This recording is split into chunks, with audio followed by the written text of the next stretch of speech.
Hey, ladies and gents, welcome to the Controlled Interest Gamecast, where we talk about video games and everything happening in the industry. This is a pre-E3 predictions podcast. This time we're specifically talking about Microsoft/Xbox. As always, I'm joined by Jordan. Greetings, Earthlings. It is great to be here with you. The pause got me. I was like, oh, is he done? And Dom. Praise Phil Spencer today. Praise Phil Spencer. And returning this year for E3 once again, we have Blessing. Yeah, what's up? What's up? Back again. I don't remember last year you were on, but I don't know if it was Microsoft. Maybe it was Nintendo. Oh, I know you've done a couple of them. I just don't remember. It might have been last year. I can't remember what it was last year. It might have been Nintendo, maybe Ubisoft. I don't know. You've been on, I think, every year we've done them. I don't know if you've ever done the same one twice, so it's kind of hard. You kind of jump around, which is cool. You're kind of open to multiple ones. We're not doing a Square Enix agnostic over here. Exactly. We're not doing a Square Enix one this year because I just couldn't find anybody that was interested enough to do it. This was before the Avengers announcement, and I think even before maybe the Final Fantasy Remake tease at the State of Play. So it's like I just couldn't find anybody. So unfortunately, that gets lost in the weeds. But we are going to be talking about Microsoft, the biggest and probably most exciting conference out of all of them in terms of what we don't know we're going to see. Obviously, we have some ideas of first-party stuff, but in terms of third-party, we don't know. So let's hop into it. We're going to be going over first what they showed last year at E3 that relates to this year's E3 briefing. And let's start off with Halo Infinite. So this opened last year's show. It was a tease that we didn't really know was Halo at first. It kind of showcased the world and the environments. It showed some cave paintings. It showed some weird like deer creatures, some rhinos with like split tusks. For the longest time, people didn't know what it was. And then we eventually got the reveal of Master Chief holding his helmet, staring off into the empty void of this planet. And it was revealed that it was Halo Infinite. We got the news that it's on a new engine, the Slipspace engine. I guess for this game, we're all assuming it's going to be, at the very least and the earliest, a launch title for the next generation of Xbox. What I want to know from you guys is, with Gears 5, which we'll talk about later, coming out this year, how much do you guys think we'll see of Halo Infinite? Do you guys think it'll be a cinematic trailer? Do you think we'll hear about what type of game it is? Because there are rumors and rumblings that this is maybe a reimagining of what a Halo game can be, open world, maybe focusing on exploration and not so much on corridor to corridor shooting. I just want to know from you guys, what do you expect to see from Halo Infinite? I guess we'll start with you, Blessing. So I'm not the biggest Halo guy, so I'm not sure I'm familiar with Halo as far as what it's brought to console first person shooter games, and it's arena based and all this stuff, right? But as far as what they can bring to kind of bring life back to the series and freshen up the series, because I feel like with the last few installments, I think Halo 5 was the last one, if I remember correctly. Yeah, I feel like you've seen sort of a not decay, because I feel like Halo 5 was still relatively well received, but you've kind of seen the effect of the further you get in the franchise, the less kind of special it becomes, and the more there are complaints about the narrative and kind of the direction they took that in. And apparently the multiplayer was good, but Halo 5 didn't necessarily blow up the world, and I don't know if that was the fault of the game itself or the platform of Xbox One not necessarily being I guess not necessarily selling enough in order to make in order to uplift Halo. Yeah. And so for Halo Infinite, if I had to predict what it'll be, I assume it would be a refresh of. I don't know if I would say a story reboot. I don't know if they're going back to Halo 1 or anything like that. But as far as mechanics and the game itself, I expect it to be kind of a a refresh more so than a reboot. But also I expect something new. I expect something unexpected is the thing, because I feel like first-person shooters today have kind of taken a different direction from where they've been. Shooters are always first-person shooters has always been a growing and evolving genre, from arena shooters to stuff like Call of Duty to now Battle Royale. And so I don't know if that means Halo Infinite is going to have a Battle Royale mode. I think that could be cool, but I do think we'll see something new. I don't know if it'll be something like a major mechanic change or the change of the format of Halo as we know it, but I expect a big change. Yeah, I mean it probably won't be a story reboot necessarily, but Dom, there was actually a studio head who said that they felt it was a spiritual reboot in a lot of ways. It was self-described as that. Do you agree with Blessing that this is going to possibly take the franchise in a refreshing new direction? What do you expect from Halo Infinite? Yeah, that's what they got to try to do, right? I mean, that's kind of what we saw with like God of War. It kind of was along the same path, right? Like the last, I think, 1 or 2 entries before before PS4 God of War kind of were getting stale, and people, weren't looking upon them as well as the originals, right? So I think that's kind of the same trajectory they want to follow with Halo. So I think they got to do something markedly different game design wise, but still, obviously, it's still got to be Halo, and they obviously made it a point to show like, Master Chief is your main guy. It's part of that was part of the complaint with Halo 5 was very little time was actually spent with Chief. Yeah, so in that first Infinite trailer, I think there wasn't much to the trailer except the fact that kind of them pointing out like, we got Chief, and maybe you'll see his face finally because he doesn't have his helmet. I don't know. Yeah. But I don't know exactly what that direction is or how they, we could speculate on that a lot, but in general, I think they're going to have to do something pretty different. What is it, like the legendary ending of Halo 4 that you see his face, Jared? I didn't even know that was a thing. Yeah. Yeah, I think so. That's one of those things where like you never see his face, but it's like, what do you expect? It's just going to be some white dude. A white dude with a good jawline, and you know what I mean? Like, what's he supposed to look like? 2007 video game protagonist, Jordan, there was actually another interview where they talked about that Halo 5 Guardians was actually subtitled because they wanted to move away from the numbered entries. Do you think that's just a way of being able to, set expectations correctly? Do you think it is a way to, if you remove the numbers, you have a better opportunity to have a type of spiritual reboot, right? And move away from the set narrative that you've put in place with the first 5 numbered entries. What do you think about that? And then moving away to subtitles as opposed to numbers on purpose? I don't know. I think that, like with Infinite, they're trying to say a lot of things clearly with that title, with that marketing, with them showing the clearly the openness of it that it's going to have, and like all the different wildlife is about exploration. I think that they're showing that to show that there's going to be the places you'll go type of thing. Like they're trying to get you hyped off exploration. So and then what you said about taking away the numbers and adding the subtitles as we move on into this next generation. That's always kind of a big thing with the generational jumps, is not trying to alienate people if it's the 7th, 8th game in a franchise or something like that. So I guess next we'll hop into, later we'll talk about a different From Software game that might be coming to the show, and it's been rumored and speculated. But for the time being, Sekiro Shadows Die Twice was cryptically teased at the 2017 Game Awards. We got that short video of like this weird spinning like bone mechanic thing, like mechanism. We didn't really know what it was. People assumed it was an arm. We didn't know because it was like very close-up shot of it. Obviously, the trailer ended with it saying Shadows Die Twice and From Software's logo. That was later revealed to be Sekiro. It was revealed at last year's Xbox briefing. Do you think there's any chance that we see DLC this close to release, or is that a pipe dream at this point? I'm gonna jump out and say just I don't think so, because of the other thing. Of the DLC, because they have. I mean, if Microsoft they've already increased the length of this show, right? And like you were saying, they have so many options probably of different publishers, that maybe otherwise would have been at Sony's show, like looking for the E3 presence, right? So I think Microsoft has a lot of options for what they want to show and only so much time. So I don't know that they'll use it for just a DLC.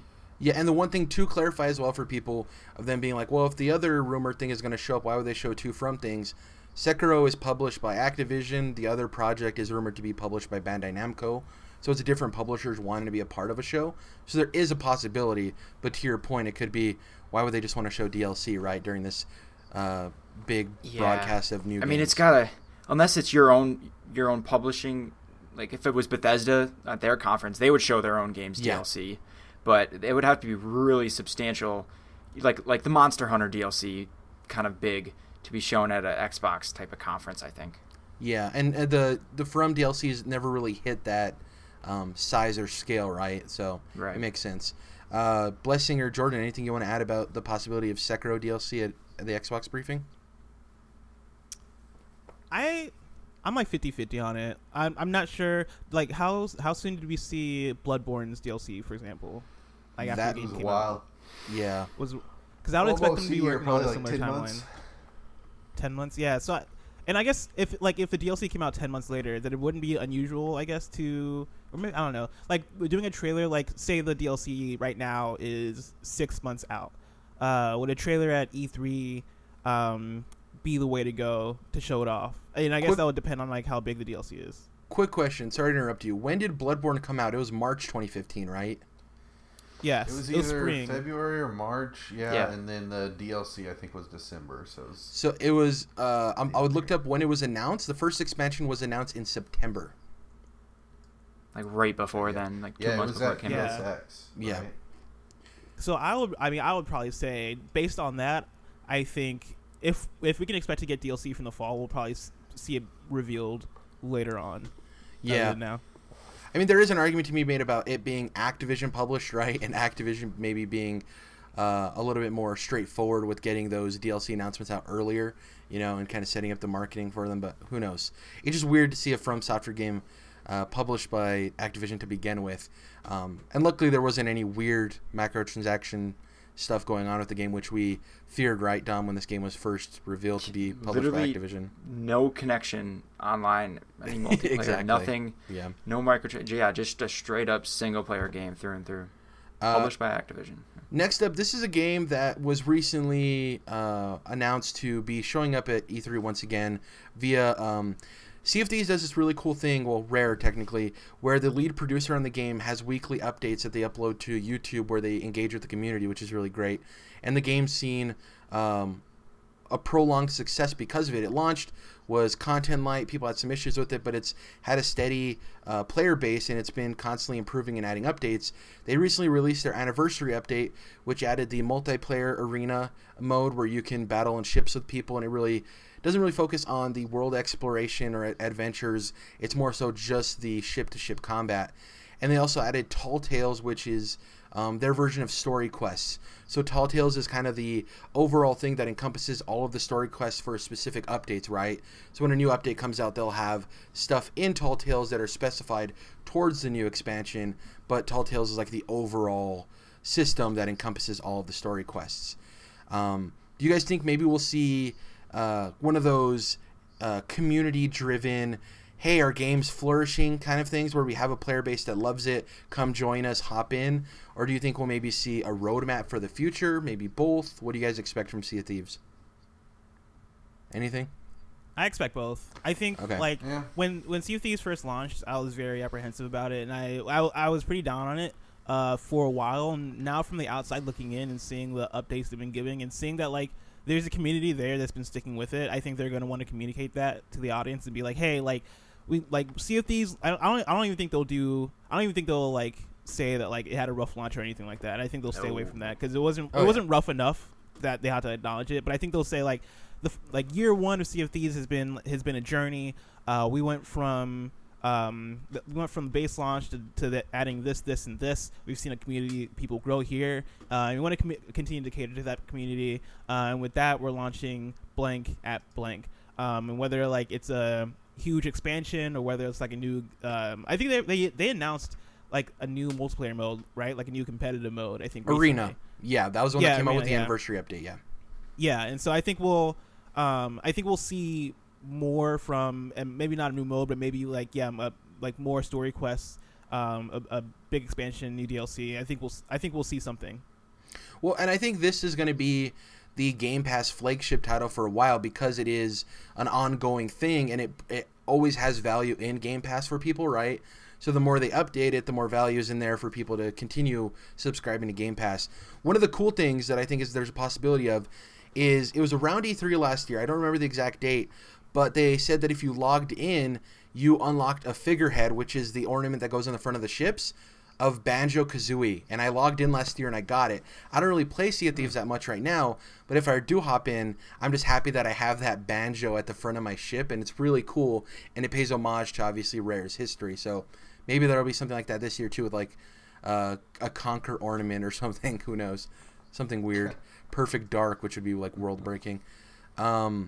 Yeah, it's cool, like this game, you know, and For Honor, there's games that we don't really talk about, but they have these built-in audiences, and they can continue thriving based on the hardcore player base that they've built.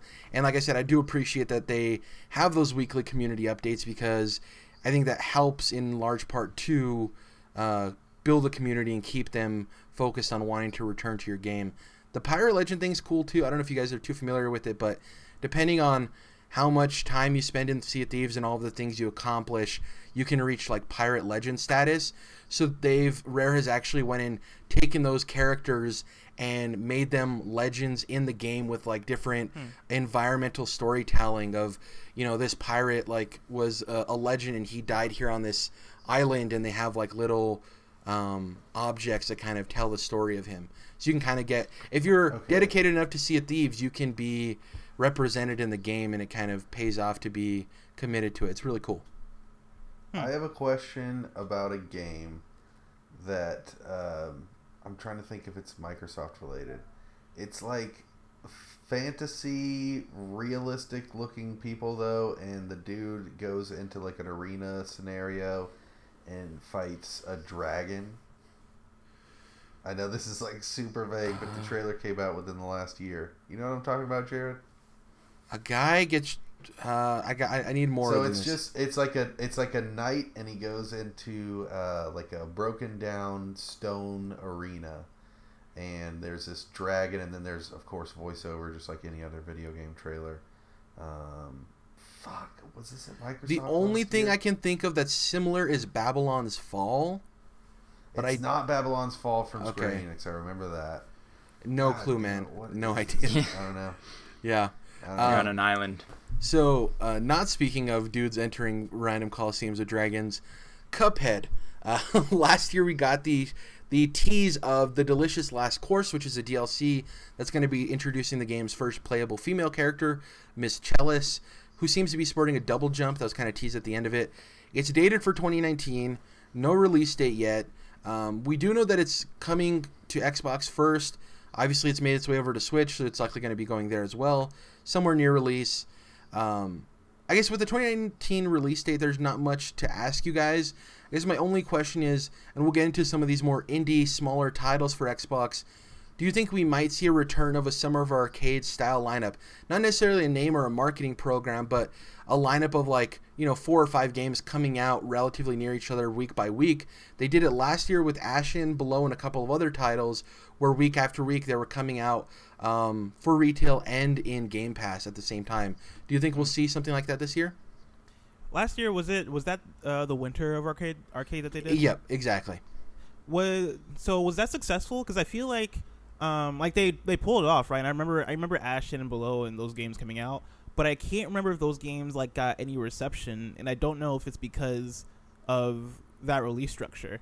Because I feel like Below was a game that was highly anticipated by so many people, and Ashen, I know like a few people are looking forward to Ashen, but I feel like those games all coming out close to one another. I think it was December. In December, might have been a disservice. And so I'm not sure if they'd want to repeat that again, or I don't know if they even see that as a thing. I don't know if to them they would see it as a success or not. But I think whether or not we see it, it'll be based on like what the last one, how that paid off for them. Like if they saw it as a success, I think they'll 100% do it again. But if they saw how those games did and didn't necessarily like vibe with that, then I think they might ditch it. Well, and I mean, to that point, Xbox obviously paid some portion of money to have them launch in Game Pass as well. So who's to say that maybe, the writing on the wall for those games was they weren't expecting to sell a whole lot, but Game Pass actually gave them the financial backing to continue. So yeah, that could be it too. Yeah, I think it's, to your point of it being successful, I think it was successful for Xbox no matter what, because they were on Game Pass at launch, right, which is added value. I think was it was it value and worth it for the developers, right? And developers do talk to one another, so I wouldn't be surprised if there were conversations of possibly being in a program like this, and maybe they wanted to hear from the people who participated last year, like you said, to see whether or not it was worth it in the long run. So, who knows? I think, to your point, I think the Winter of Arcade wasn't great for those games, not because they were part of a program that they released week after week. I think it's because they released in December, you know? Yeah. Because they released, like, I mean, obviously they weren't on Switch, but it's just a weird date after, if you're not like a huge title to release after Black Friday and stuff. I don't know. It just seems like they were maybe sent out to die in that date. Who knows? Dom, Jordan, anything to say about a possible winter or summer of arcade? I got some predictions about this, so okay. I'm going to hold off. Another game that could possibly be in this lineup at some point is Orion the Willowisps. Obviously, this is the follow-up to Ori and the Blind Forest. We initially saw it in 2017. They had that piano entrance, which was beautiful on stage, where they announced the game. Last year, they showed off a little bit more of the narrative of you protecting this little owl. And they showed off what seems like the primary antagonist of the game, which looked like a skeleton owl or something like that. It looked very crazy and skeleton owl. Metal to some extent. This is also slated for 2019. Summer, fall seems likely. Do you think it'll hit before the big fall rush? Do you think it'll hit somewhere in the middle? What do you guys expect from Ori and the Will-O-Wisps and its release date? I guess a follow-up, too, if you guys don't really have much to say about the release date. Do you think this will come to Switch or the first one coming to Switch? Definitely possible coming to Switch. It's one of those things that could go either way. Now that Cuphead's over there, I would say probably yeah. Biggest thing is release date, Jared. I think we're going to get it August or September. Man, that'd be. I would love July. July would be dope, but that's like July would be awesome. I think that's even possible, man. I think you could possibly get July. Like, I think any time between them saying out now and December, I think is on the table. I think this game can come out anytime within this year. Dude, Shadow Drop would be dope. It wouldn't happen, but I think there's a good possibility that they could just drop it at E3 because like that conference is jam packed with stuff. Like I think they're trying to go hard this year, especially since Sony isn't there. And I think a way that you like really like drop the mic is by saying Ori and the Blind Forest was a success when we dropped it. It took the Xbox audience by storm. Today we're gonna drop Ori and the Will-O-Wisps right after this conference. It's on Game Pass, all that stuff. And I think that'll make people go crazy, and I think that'll definitely be headlines.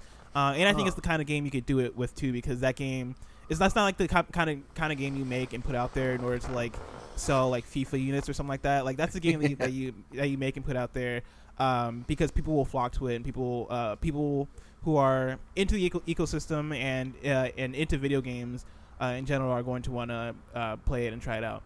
And so I don't think that needs a bunch of like marketing lead up and fanfare for that game.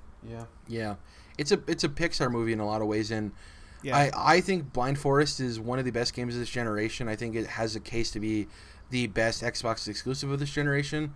I think it's a very underrated game. It's beautiful artistically, but I think the gameplay is very solid too. I think the only criticism would be there's a partial difficulty spike like 3/4 through the game. But other than that, I think the gameplay is solid. I think the art is beautiful. And yeah, I wouldn't be surprised, like you guys said, somewhere between June and, September, it could release anywhere in there, and I wouldn't be shocked. I would be shocked if it's after that point and be a little bit disappointed, but I just want to get my hands on this game, period. What is the deal with Below? That would affect my... Well, Below released last year, December. Okay, I couldn't remember, Yeah. dude. I forgot if they had gotten that out or not, so obviously that's not going to affect this. Another game that we're anticipating in 2019 Below, dude. Let me look that up. is Battletoads. That's also slated for a 2019 release date. They said that we should expect hand-drawn 2.5D graphics. Features 3-player couch co-op, which is awesome. Anytime a game features couch co-op is great.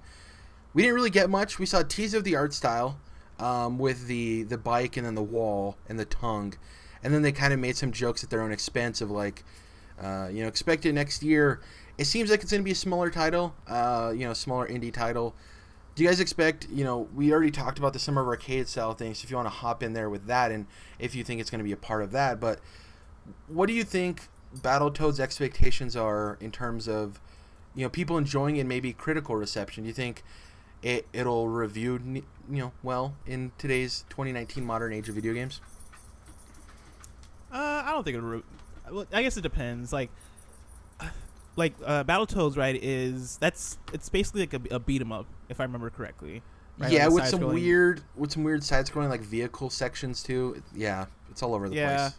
I think this is gonna be one that's more for the fans than for like the critical reception.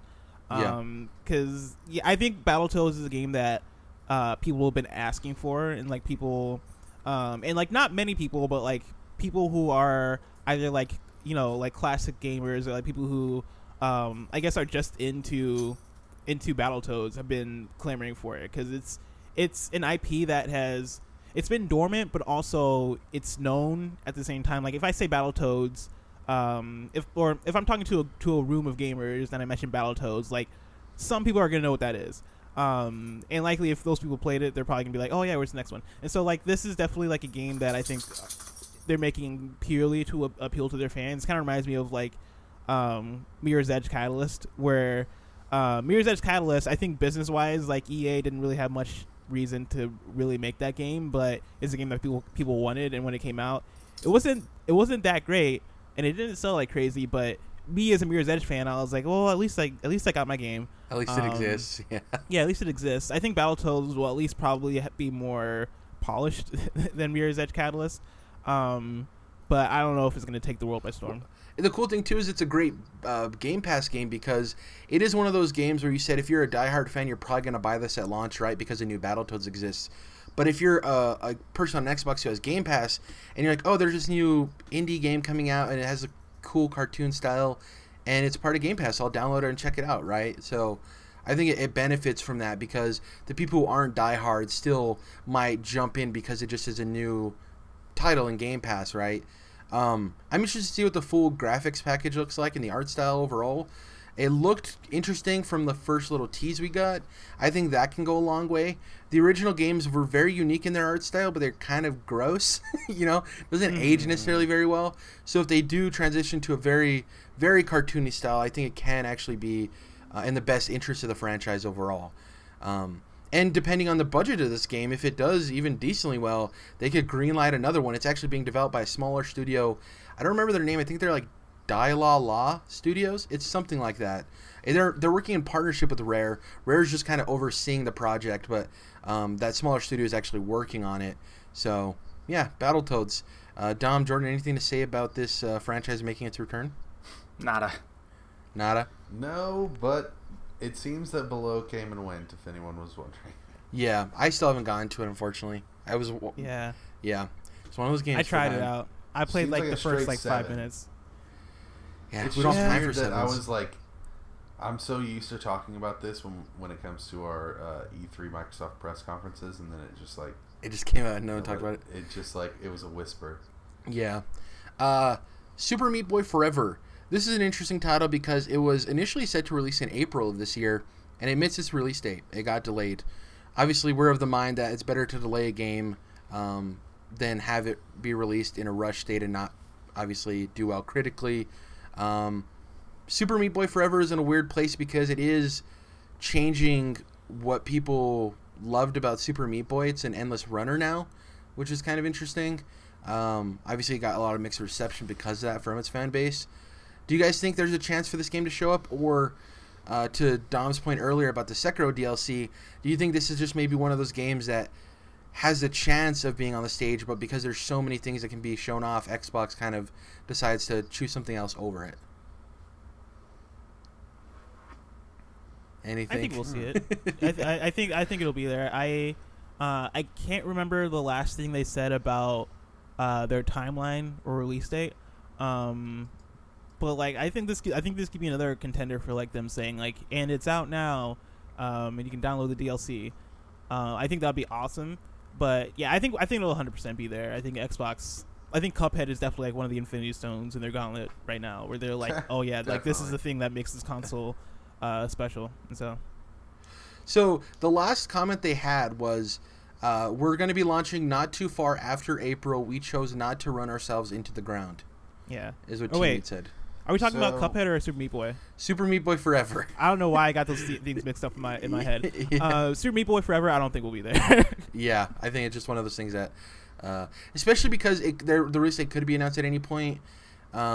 Isn't it one of the Epic Store exclusives too?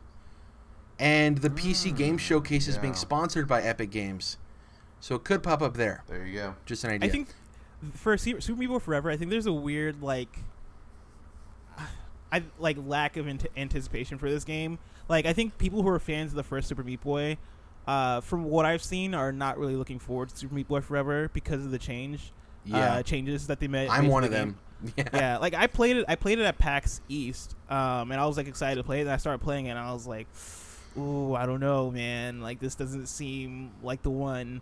And I think part of me thinks that they're taking that feedback to heart, and that's why they're going back, or they've kind of been delaying it. But like the things that, like, you can't really fix the things that are there. Like, the things that they've changed are the core gameplay elements of this new game, and so like.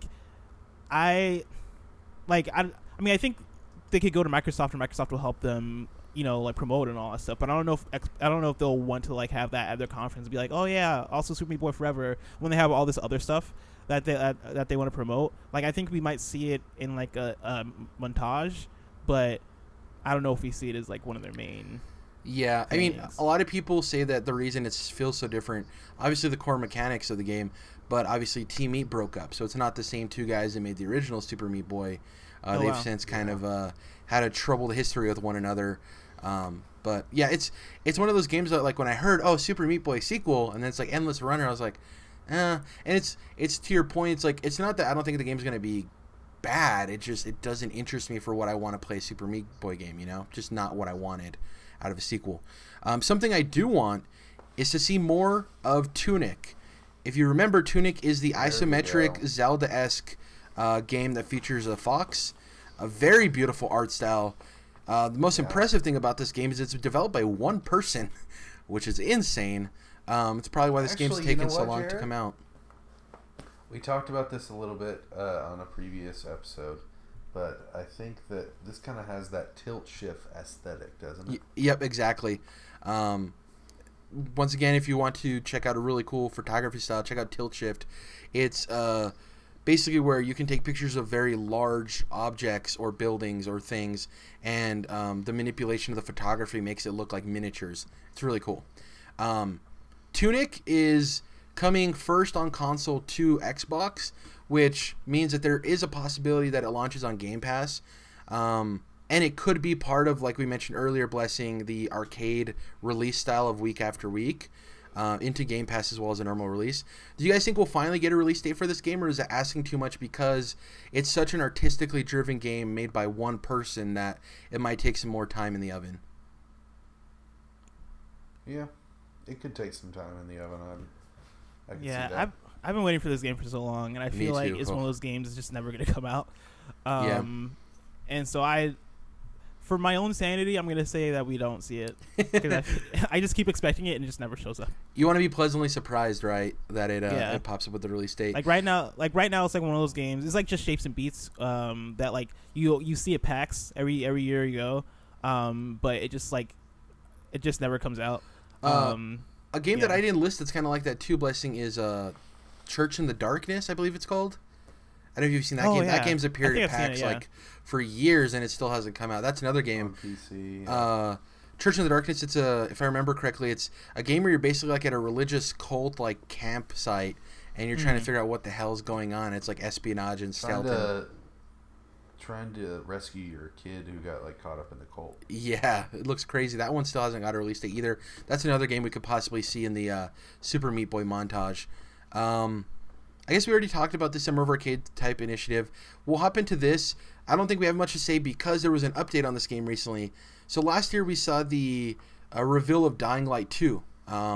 Looked really cool. Seems like it's focusing more on story choice and how your choices really affect the world around you. We were going to talk about it possibly showing up on Xbox's stage for the briefing, but it was announced actually in mid-May that this game is being published by Square Enix. So the first one is published by Really? Warner Brothers. Yeah, the first one was published by Warner Brothers. This one is now being published by Square Enix, which means we'll see it at their conference alongside the Avengers project, which is now Marvel's Avengers, and You hopefully could see Final both, Fantasy though. Remake. Because Yeah. last year they showed Kingdom Hearts off at every conference that they could have. Yeah, I think it's just to the point of like Xbox has so much to show that it's like, do they choose something that'll already be at another conference, or do they choose something that won't be at any? You know what I mean? That's Because a good Dying point. Light 2 does have the choice of being at Square Enix. And I think maybe to that point too, Blessing, is that Square Enix did get a lot of feedback about their conference last year not having a lot of announcements worthy of having a conference in the first place and showing a lot of the same Kingdom Hearts footage, period, right? So maybe they take that into account and they're like, our games are going to show on our stage, you know? I would like to see Marvel's Avengers. We'll talk about it later on Xbox's stage, but maybe Square Enix just wants to hold out since they chose the premier PlayStation time slot. Who knows? Let's talk about Gears of War. This is the Gears block. Just Gears. Or I guess there's more than one game. You're right. Yeah. Well, technically they're all Well, I just mean, called Gears yeah. 2. They're not called Gears of War. So it's Gears Pop, which is a mobile game that's coming out this year, which I think people got really upset about for no reason. It was like shown and then they moved on past it. It didn't take up a large Yeah. portion of It the was- briefing. It was the way they showed off because like Yeah. I was in a group like a Discord voice chat with like Alex from OKBeast, who like he's a big Xbox guy. He loves Gears and all this stuff. A few other people, right? And like I think they started showing Gears stuff or like Gears imagery, and Alex like I think it was like the logo or whatever, and Alex was like, oh well, like let's go or whatever. Then like he like I think chainsaws the wall and it's like the pop figures, and he is like, are you serious? Right? And then they move on to Gears Tactics, and he's like, all right, this is cool, but like I'm still like sad. Then they showed the next game or the actual Gears 5, and then he was like, oh, thank God. But I think it was like a good like 20-second period of like genuine anger. Yeah. That I understood. But then yeah. I guess going into the show, there was rumblings that we were going to see 3 Gears games. So I already kind of knew that going in. So when I saw Gears Pop, I was like, okay, this is the first thing. My worry wasn't that they showed that game. My worry is that they were going to spend a bunch of time explaining that game. But they showed the game. Then Ferguson came out, and then they moved on with the games people are actually excited for. The first one being Gears Tactics, which is essentially XCOM Gears. Looks really cool. It's coming out on PC. We assume it's going to be a part of the newly announced Xbox Game Pass for PC, which we'll get into later. It's slated for it's not slated for 2019. Sorry. What I wanted to know is it gonna still be PC only? You know, tactics games have a hard time of translating to console. XCOM has done it, but not a lot of other tactics games have done it in the past. Do you guys think we'll maybe see the announcement of, oh, it's coming to Xbox One as well, and a release date? Do you think there's a chance of that with Gears 5 on the horizon? Whether or not it's at E3, I don't know, but it's definitely going to come to Xbox One. Like, absolutely. I mean, Yeah. even though like it is tough for tactics games to come out on console. The last couple of years, we've actually seen a lot of them, right? Even like Mutant Mario Year Rabbids, Zero. I forgot about that one too. Mutant Year Zero, I think that's what it's called. Civilization came to Switch, even slightly different kind of game, but same idea of a strategic kind of thing. But we're seeing a lot more of this on consoles. Even like XCOM is on consoles, so I think definitely, unless they like have some data that just shows there's zero demand for this particular one, I think you'll definitely see this on Xbox. And good chance they announce that, at E3 this year, I think. Do you think we'll get maybe a release window of like 2020 maybe? Yeah, potentially. Yeah. Blessing, where do you fall on the tactics style games? Are you interested in them, or does this do nothing for you because it's a Gears game and it's a tactics game, so it's like a double negative for you?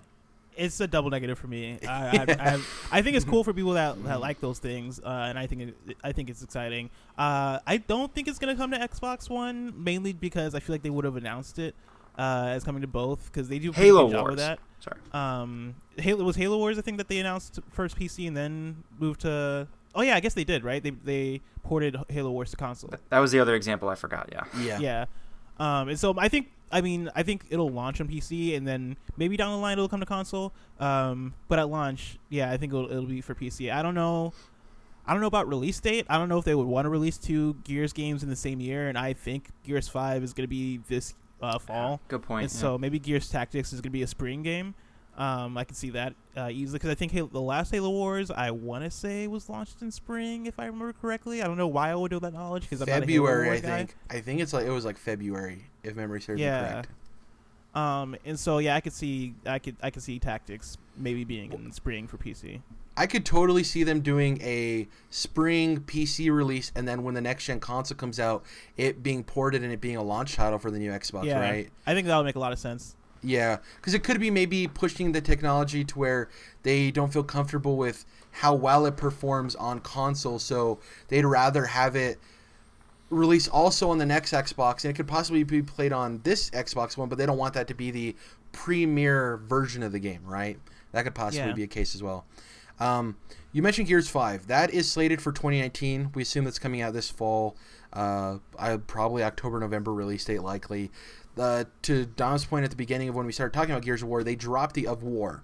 And that's kind of showcased in the trailer they showed last year where they're moving away from focusing on the big, grunty, firestorm that is Gears of War with big explosions and big guns and beef dudes, and they're taking more of more of an emotional approach to the storytelling. And Laura Bailey's character Kate is actually going to be the main protagonist of this game, not Marcus's son. At least that's what it seems like from the trailer. Man, and that I know you didn't play 4 yet, right, Jared? I'm going to be playing it before this game comes out. It's on my to-do list. Yeah. Okay, so when they first revealed 5, and they kind of mentioned that was it Kate? Is it the character's name? Kate, yeah. Laura Bailey's character? Yeah, that she was the main character. Like, that couldn't be a better decision. Like, in Gears 4, that pretty much already was the case, except it wasn't. You played as Marcus, or whatever the fuck they called him. The dude who was really generic and didn't have much going on that was interesting from his story perspective. You're talking about his son? Yeah. Yeah. But Kate in that game was way more interesting and had way more stuff going on, and her character was just, I don't know, that story was just so much more interesting than the kind of standard father-son stuff that they had going on with the main character. JD, by the way. Is his JD. Okay, there we go. JD Phoenix. There was nothing wrong with him. It was just he was the less interesting part of that game, I think. So I'm excited that in the next one they're going more towards her. And the cool thing, too, Jordan and Blessing, I'd like to hear your guys' opinion on this, is, Gears of War has always mostly been focused on the gameplay, and the story's been an afterthought. I know diehard fans love the story of Gears of War, but it's not Last of Us, right? It's not pushing the boundaries of what narrative can be. And it's always been good, though. I don't know. I guess it's been good, but I'm not saying it's not the forefront of the franchise. Like, people don't talk about the narrative first. They usually talk about they talk about chainsawing people. Third-person cover-based shooting, right? That's what it did for gaming in as a whole.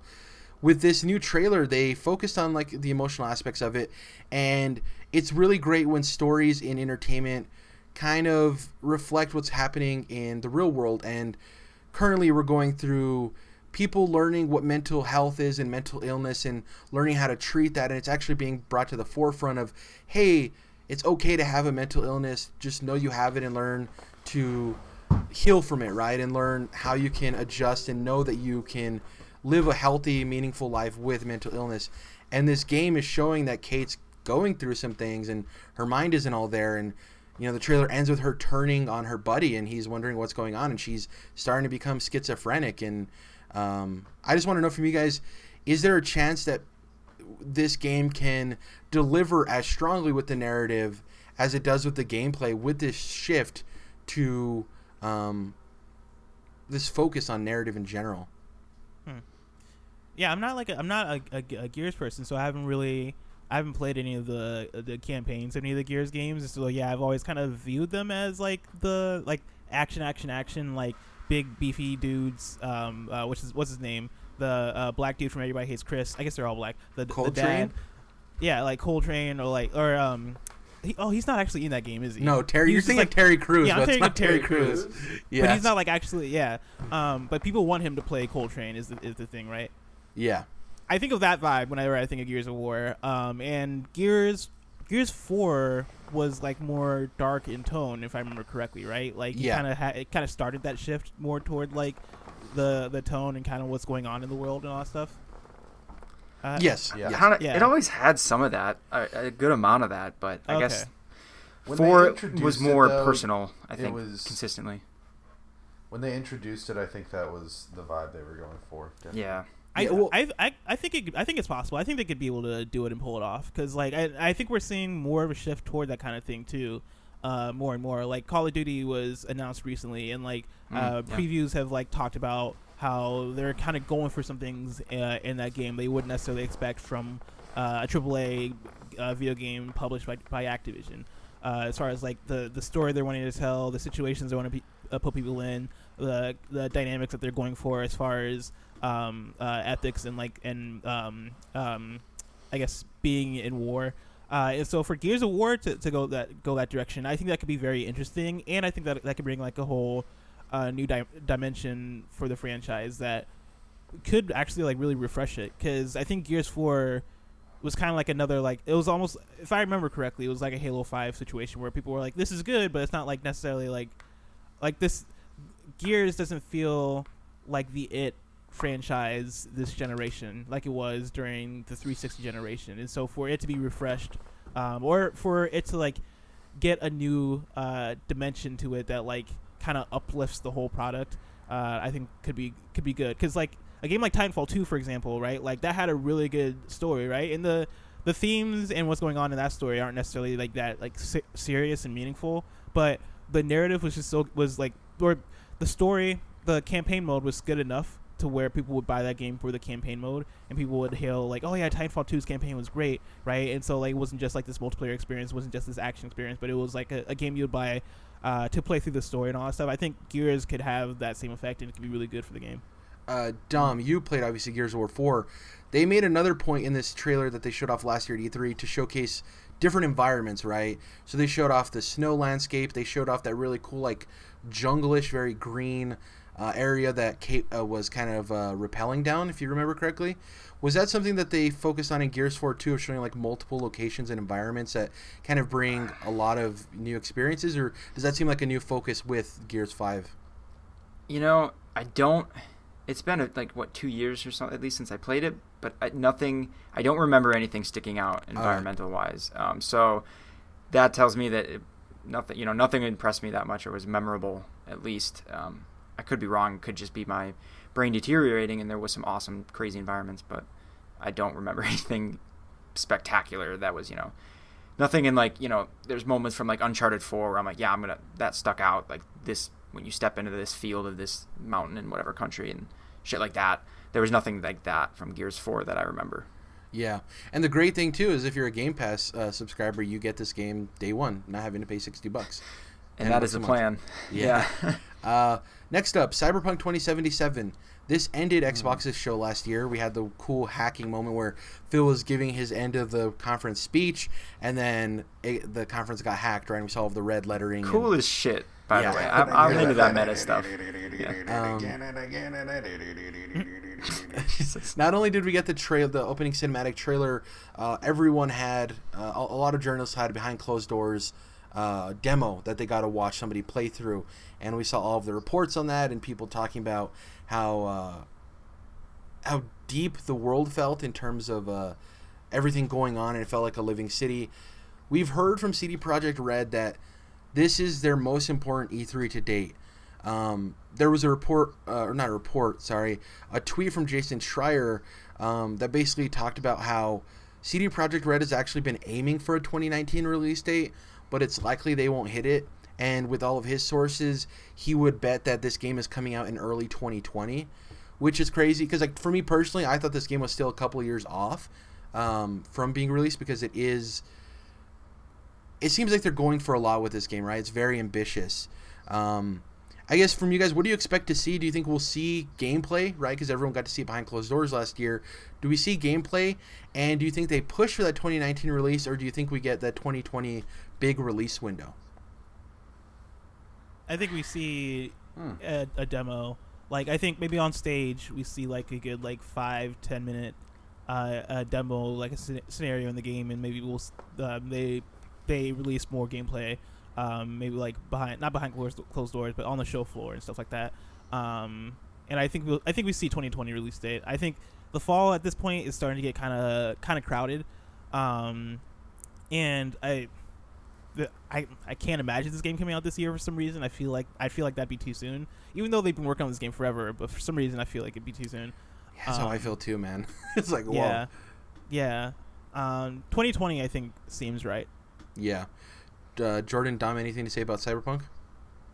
Now, hopefully they don't include that stereotypical generic Mexican guy. Oh yeah, that was not that great. was kind of cringy. Yeah, I forgot about that, man. Especially being somebody who's half Latino, listening to that stuff. I'm like, God, now I know what Black people and Asian people feel like, because normally you don't really see a lot of Hispanic characters and things. So seeing like the generic cookie cutter thing, I'm like, good Lord, this is awful.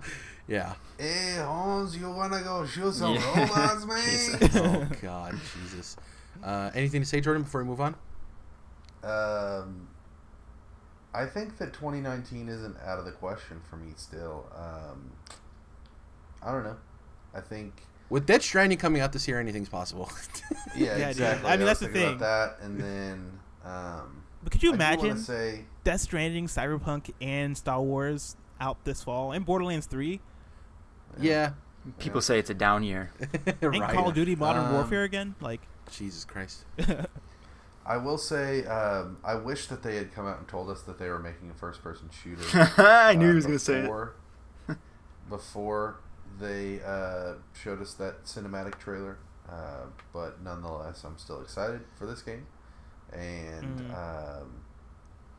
I think that so far, like I said, yeah, I'm not in love with the fact that it's first person, but they are absolutely seemingly nailing the Cyberpunk vibe, and I'm very excited about that. So Before we hop into lingering questions and speculation real quick, we're going to see an Xbox Game Pass segment. They'll talk about it coming to PC, obviously, and we'll get clarification as to whether or not that's bundled with your current Xbox Game Pass subscription for the console. And we normally get some announcements of some games coming to the service. I have a couple in mind off the top of my head. One very surprising and one not so much. Witcher 3, I could see coming to Game Pass. That would be cool to, pair with the Cyberpunk announcement. I think it's been long enough that it would make sense for Witcher 3 to come to a service like that, and it gives built-in value, and I wouldn't be surprised if Xbox would pay for something like that, right? In anticipation of Cyberpunk. And the other one that would be very shocking, maybe not very shocking, maybe I'm overblowing it a little bit and getting a little hyperbolic. I could see a reality where, because of Bethesda's relationship with Xbox, that Fallout 76... No, don't say it. Don't say it. Ah, you already said it. Fuck. Well, you can still hold it. You don't have to tell us it's your prediction. Man, Yeah. I thought I was so clever and original with that prediction. Yeah. And you already had it. It totally makes sense, especially with the way that game is. It hasn't really had the No Man's Sky rise from the ashes, but it hasn't been beaten down anymore because people forgot about it and moved on to Anthem. So I can still see it coming to Game Pass. Who knows? wait, are we talking about? Okay, Game Pass, not free to play for Fallout 76.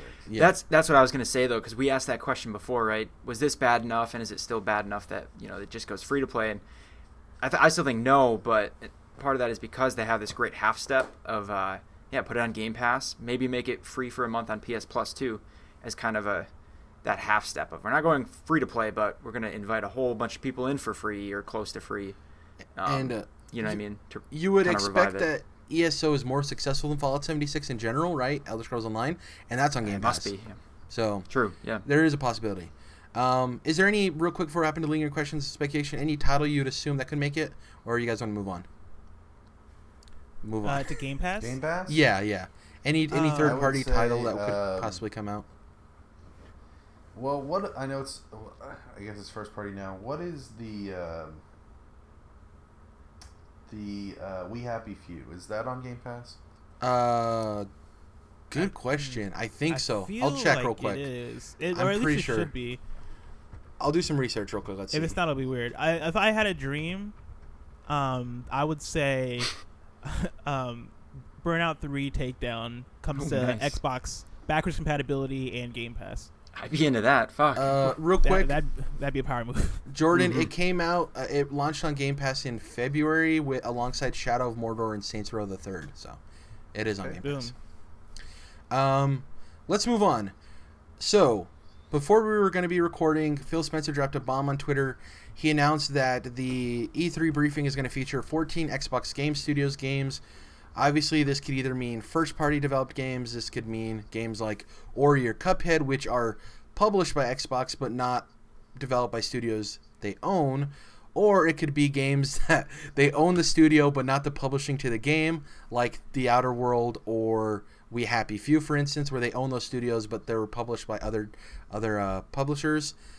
So the way we'll go through this, so we don't take too much time, is I'm going to ask each of you specifically about a specific studio that Xbox has, and I'm going to ask you a question relating to them, and you let me know what you think about it, okay? So we'll start off with you, Blessing. The Initiative. This is Xbox's new Santa Monica studio. They're going to be making quadruple A video games. This is their Sony Santa Monica. They started hiring last May. Actually, in the recent weeks, we've heard about hirings as well. They're still staffing up. Do you think that, it's unlikely we'll see what their first game is, but do you think we'll maybe see a studio introduction, right? Like a current state of the development studio, like not necessarily a game, like a developer diary, but more of just introducing us to that studio and their culture in a short little edited video. What do you think? I think if we do, it'll have to be really short, because because that stuff is important, and it's something that I care about as somebody who's very much paying attention. But for 95% of people who are watching, they don't really care. And so I think it could be cool, but since they probably aren't going to have a game or something to show. My gut says we don't see them, because they might still be in the process of onboarding people and figuring out the direction, all that stuff. But I think there's a chance we get that introduction. Maybe even the studio head coming out and saying, hey, we're staffing up, we're gearing towards a new game where we have a lot of ideas. Kind of just a quick, come on stage, hey guys, everything's going well, look forward to what we have to show in the years to come, and then get off stage, right? Real quick, in and out. Yeah. I will say another thing that might work against that too is that that puts them on a clock, where okay, you've been introduced to the Initiative, and now people are going to be actively wondering, okay, when's their game going to come out? I feel like having them in the shadows for a bit makes people go oh, well, they're probably not, we don't know when they're going to start working on a game. We don't really have them on the clock. Yeah, I'm going to go hard that direction too, because I mean, unless they have a tease of a game, which they can't do, you can only kind of tease something like that if you're Bethesda and you're teasing Elder Scrolls 6 or something, because you've made 5 of those games, or your Kojima, then you can do bullshit like that. But when you have nothing, you have no resume of actual game releases from the studio itself, you have a great lineup of people you brought in and what they've worked on. But not a figurehead, right? Or a previous catalog for that studio specifically. Yeah. Until you have something substantial to show, I think, you got to just go away and hide. I don't think they would want to spend time introducing anything without an actual product, because this is a brand new studio. Even though it is exciting for people like us who follow, oh, they hired all these people and all these, that's cool and that's all good. But you just need to, I think that they just need to be quiet, and then just one day, give us their version of The Last of Us, or whatever it is, right, and just blow our minds with that. And then the next time around, they get to start doing the bullshit Kojima stuff and whatever they want to do. To Blessing's point, they have the privilege of hiding in the shadows. Why force it? So. Exactly. Hiding in the shadow. Jordan, so Undead Labs, they came out with State of Decay, which was a janky but beloved game. Came out with State of Decay 2, which is still janky. People still enjoyed it. Now, they got purchased after the release of State of Decay 2. They're now an official Xbox studio, which comes with all the benefits of the budget and marketing and all of that stuff. And for a long time, Undead Labs had talked about their dream project. They want to make an online multiplayer zombie world, right? They want to make a world where you actually, it's an open world concept where you try to survive, and not so much where State of Decay 2 is multiplayer, but it's very structured, and it's not necessarily an open world, and it's not very dynamic, and there's weird things with if you hop into your friend's multiplayer session, you can save progress, but it's different than your own. This is something they want it to be a living world kind of, and it seems like it required a big budget, right? And now that they're under Microsoft's wing and they've shown the ability to deliver 2 games, do you think that there's any chance we'll see anything from them, or do you think they're still cooking in the lab for this big dream project they have in mind? Cooking in their Undead Lab, Jared? Yeah, in their Undead Lab. Yep, you caught it. Thank you. I don't. what is the update situation on State of Decay 2? Do you have any idea? Is there like DLC? The last like update they had for like DLC packages was, I think, in late last year. And it was just like, it wasn't major DLC expansion. It was just more like cosmetic items or little quality of life enhancements. It wasn't like major, like we're adding a new territory to the game, you know? Right. Yeah, so I think that they might be ready to tease a new game, but I think that would be it. Unless they're doing another State of Decay game in which, you know, they may be further along. I don't know. Yeah. Dom, you get one of the more interesting questions for a studio. Playground Games. It's been rumored that they're working on the next Fable, whether that's Fable 4 or a reboot. We know that they're working on an RPG, and that was confirmed by Phil Spencer last year. We know they're working on a game that isn't Forza Horizon 5. Do you think we finally get a look at this Fable 4 or Fable reboot game? And to follow up to that, if you don't think it's Fable, what do you think it is? Flashback to, it was either January or December, when on our regularly scheduled episode for just 2019 predictions in general, I predicted that we would see Fable, no 4, potentially though, you know, a semicolon subtitle, kind of a deal. And yeah, like we speculated, yeah, obviously from Playground. So I think this is the E3 that the robes come off. Do you think we get title cinematic? Do you think we get title gameplay? Do you think we get a big package? Like, what are your expectations? I left this out of my predictions because I think it's a pretty sure thing. But I'd say, yeah, cinematic type trailer and a title. And then maybe next year we get gameplay and it releases in 2021 maybe? I could see next fall releasing or sometime next year releasing, but no, just a cinematic kind of like, oh yeah, look what's back, and it's going to be fucking sweet. Some humor probably to show that it still is authentic. Some of that good, you know, British humor or whatever it is, yeah. Yeah. Blessing, Ninja Theory. So they were also acquired, obviously, by Microsoft. One thing people don't understand is that they make smaller scope games now. That's kind of what they want to do. They want to make smaller projects and have them really mean something, right? They're not trying to churn into that AAA grindhouse that they don't want to be a part of anymore. One thing to know with them is that they made Hellblade in 3 years with 20 of their 100 employees.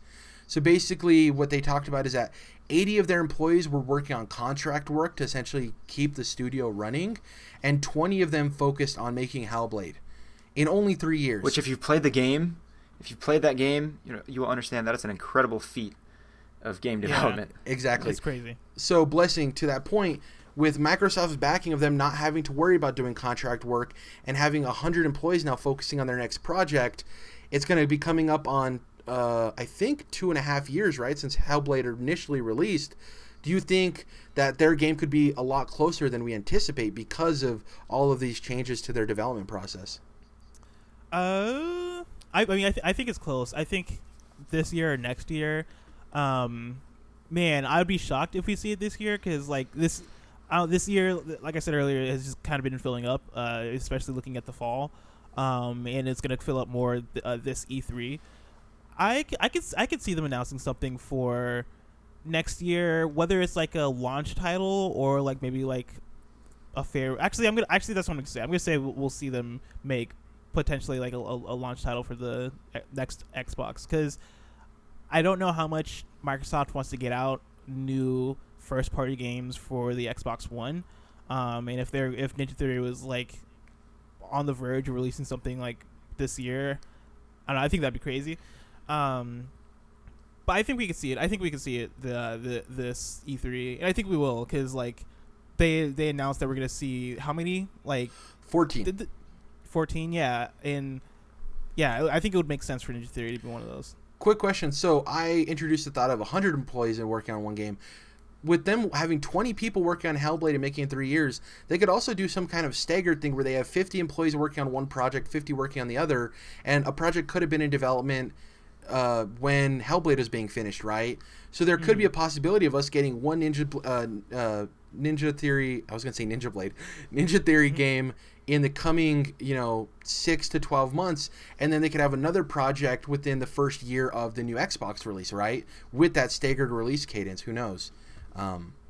That could be awesome.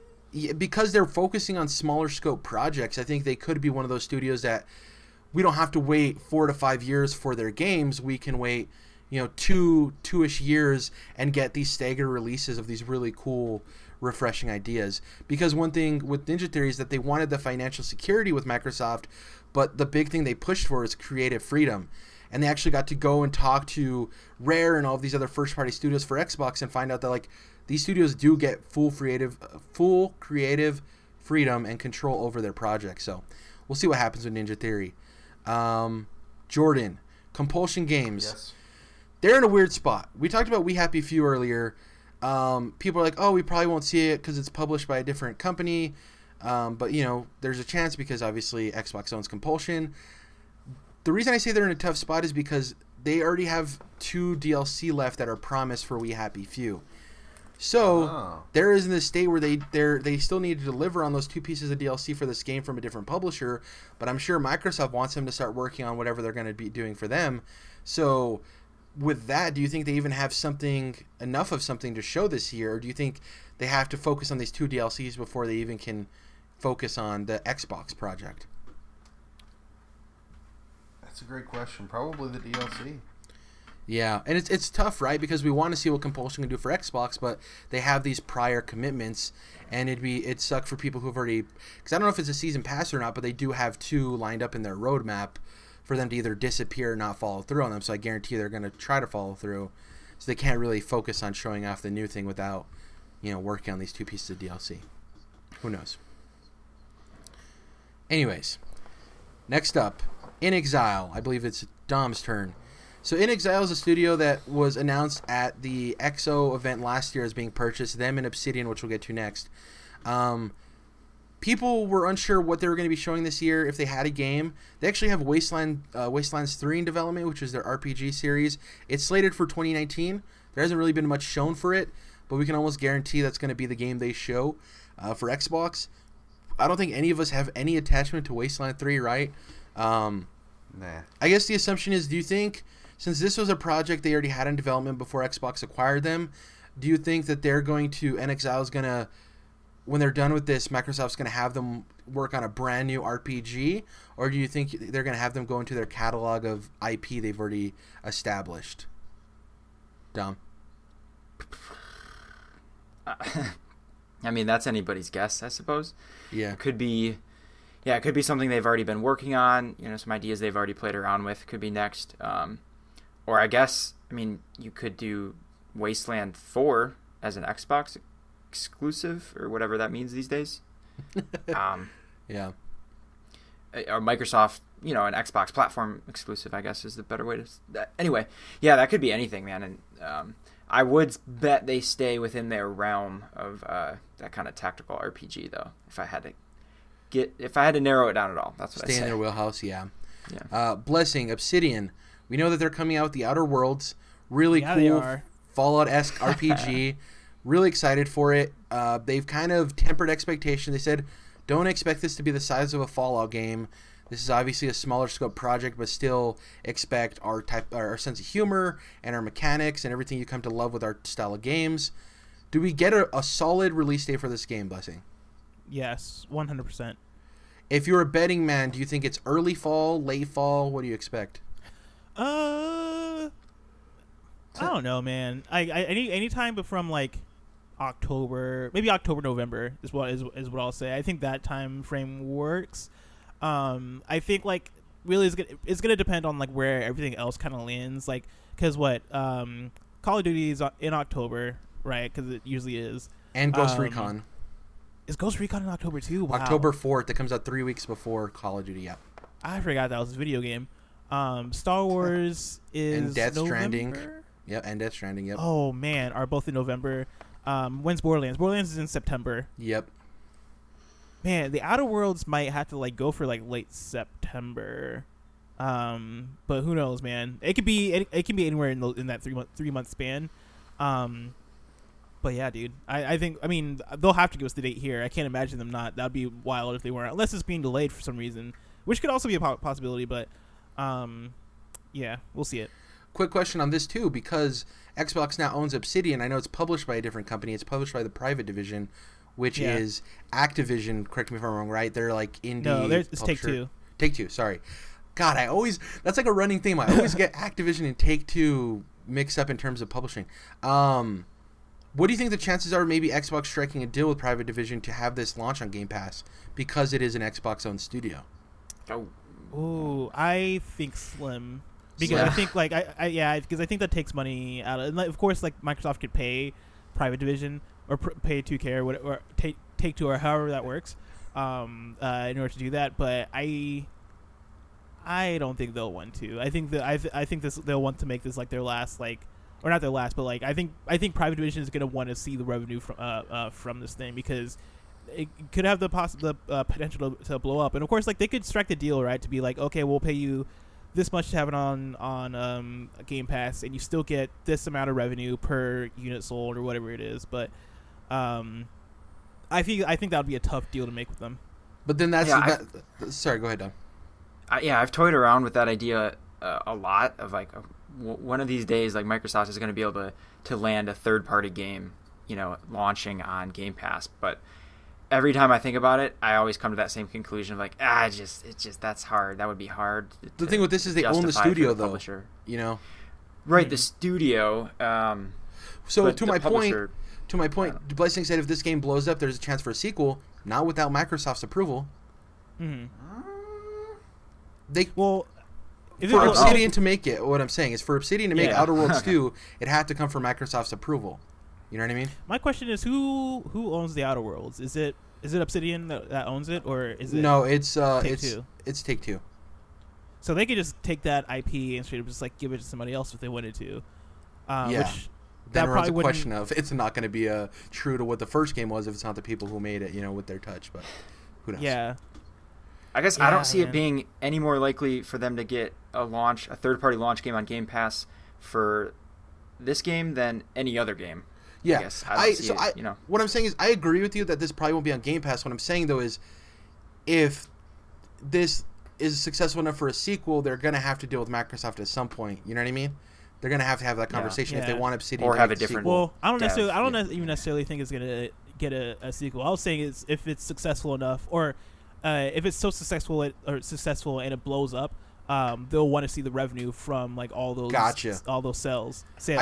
I assumed you were leading towards like successful enough for future projects. Oh yeah.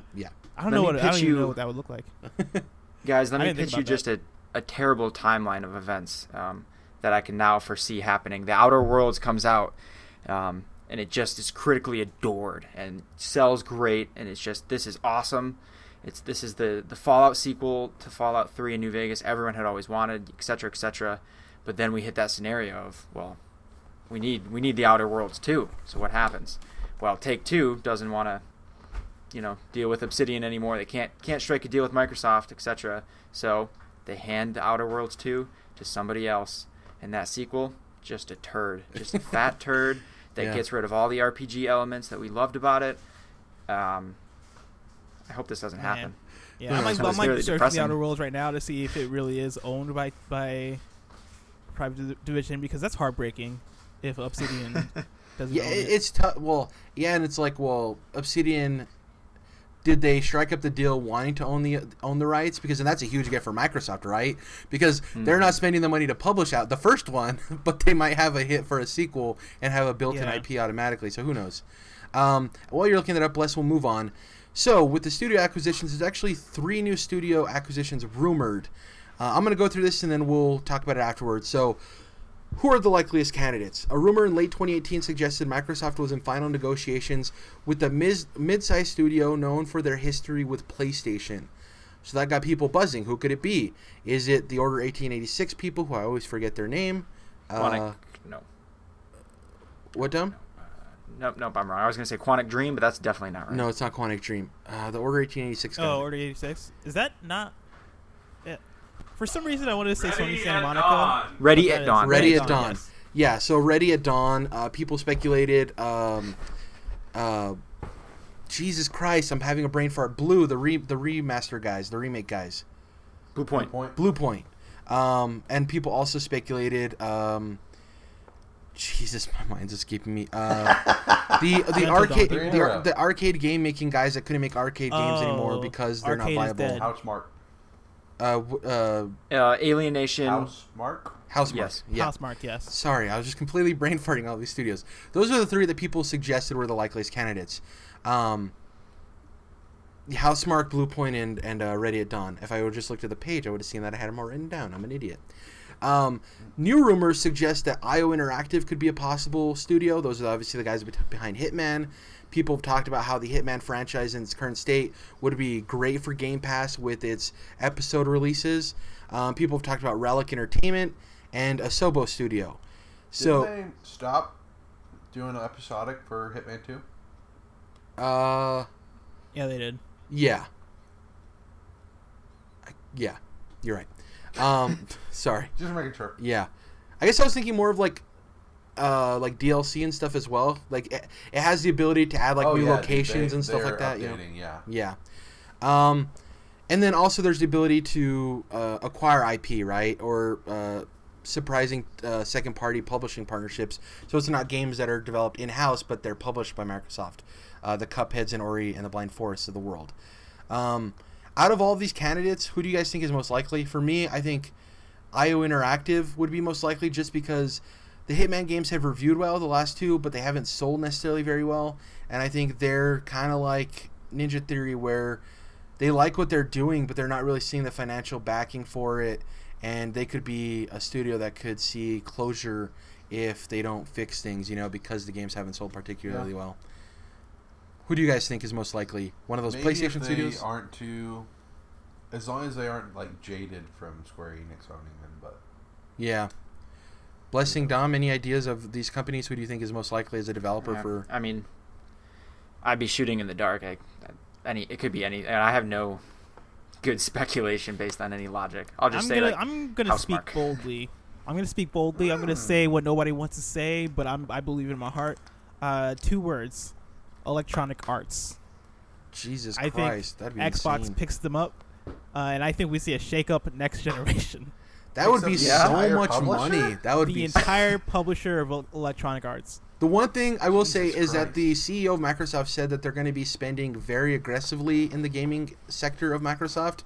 That would be very aggressive, like in the billions aggressive. But yeah, I think it was rumored a couple years ago, and the rumor was debunked. But I kept thinking about that rumor and being like, wow, could you imagine? Because they'll still probably have to keep publishing FIFA on all platforms, and the sports games will probably have to keep publishing on all platforms. One, because of their sales power, but also because I'm sure they have deals with the actual FIFA organization that they're gonna publish this on PlayStation and all this stuff. yeah. But I don't think Microsoft's above.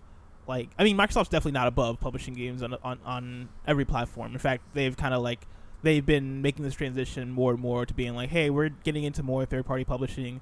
Not only with Minecraft, but you see them putting all their stuff on PC also, and Cuphead with Nintendo, and we'll probably see Ori on Nintendo sooner or later. And they've kind of spoken about Xbox as a brand versus Xbox as just a console, and so.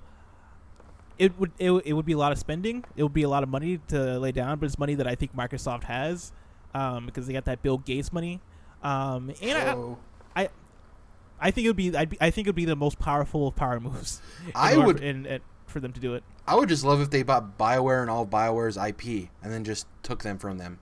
I don't really need them to buy all of EA. I would just love if they bought BioWare and all of the Mass Effects. That sounds nice, yeah. Yeah. Even if I had to play my BioWare games on Xbox, I'd be okay with that as long as you wrest them away from the collection. Yeah, right. The thing with that would be, if that were to happen, that would be the kind of scenario where, sure, Microsoft, takes over. I don't even think buying would be the right way to phrase it, right? Because that's so massive. But they take over EA, and pretty much from our point of view, nothing actually changes. They just seal the profit. You just see EA. You still would see EA all over an EA game. You would just say EA Microsoft would be the thing. EA Microsoft would be. Yeah. That's just such a big brand already that's Disney buying Hulu or whatever things are. It's Hulu is still going to exist as it is. Yeah, maybe some strategic things.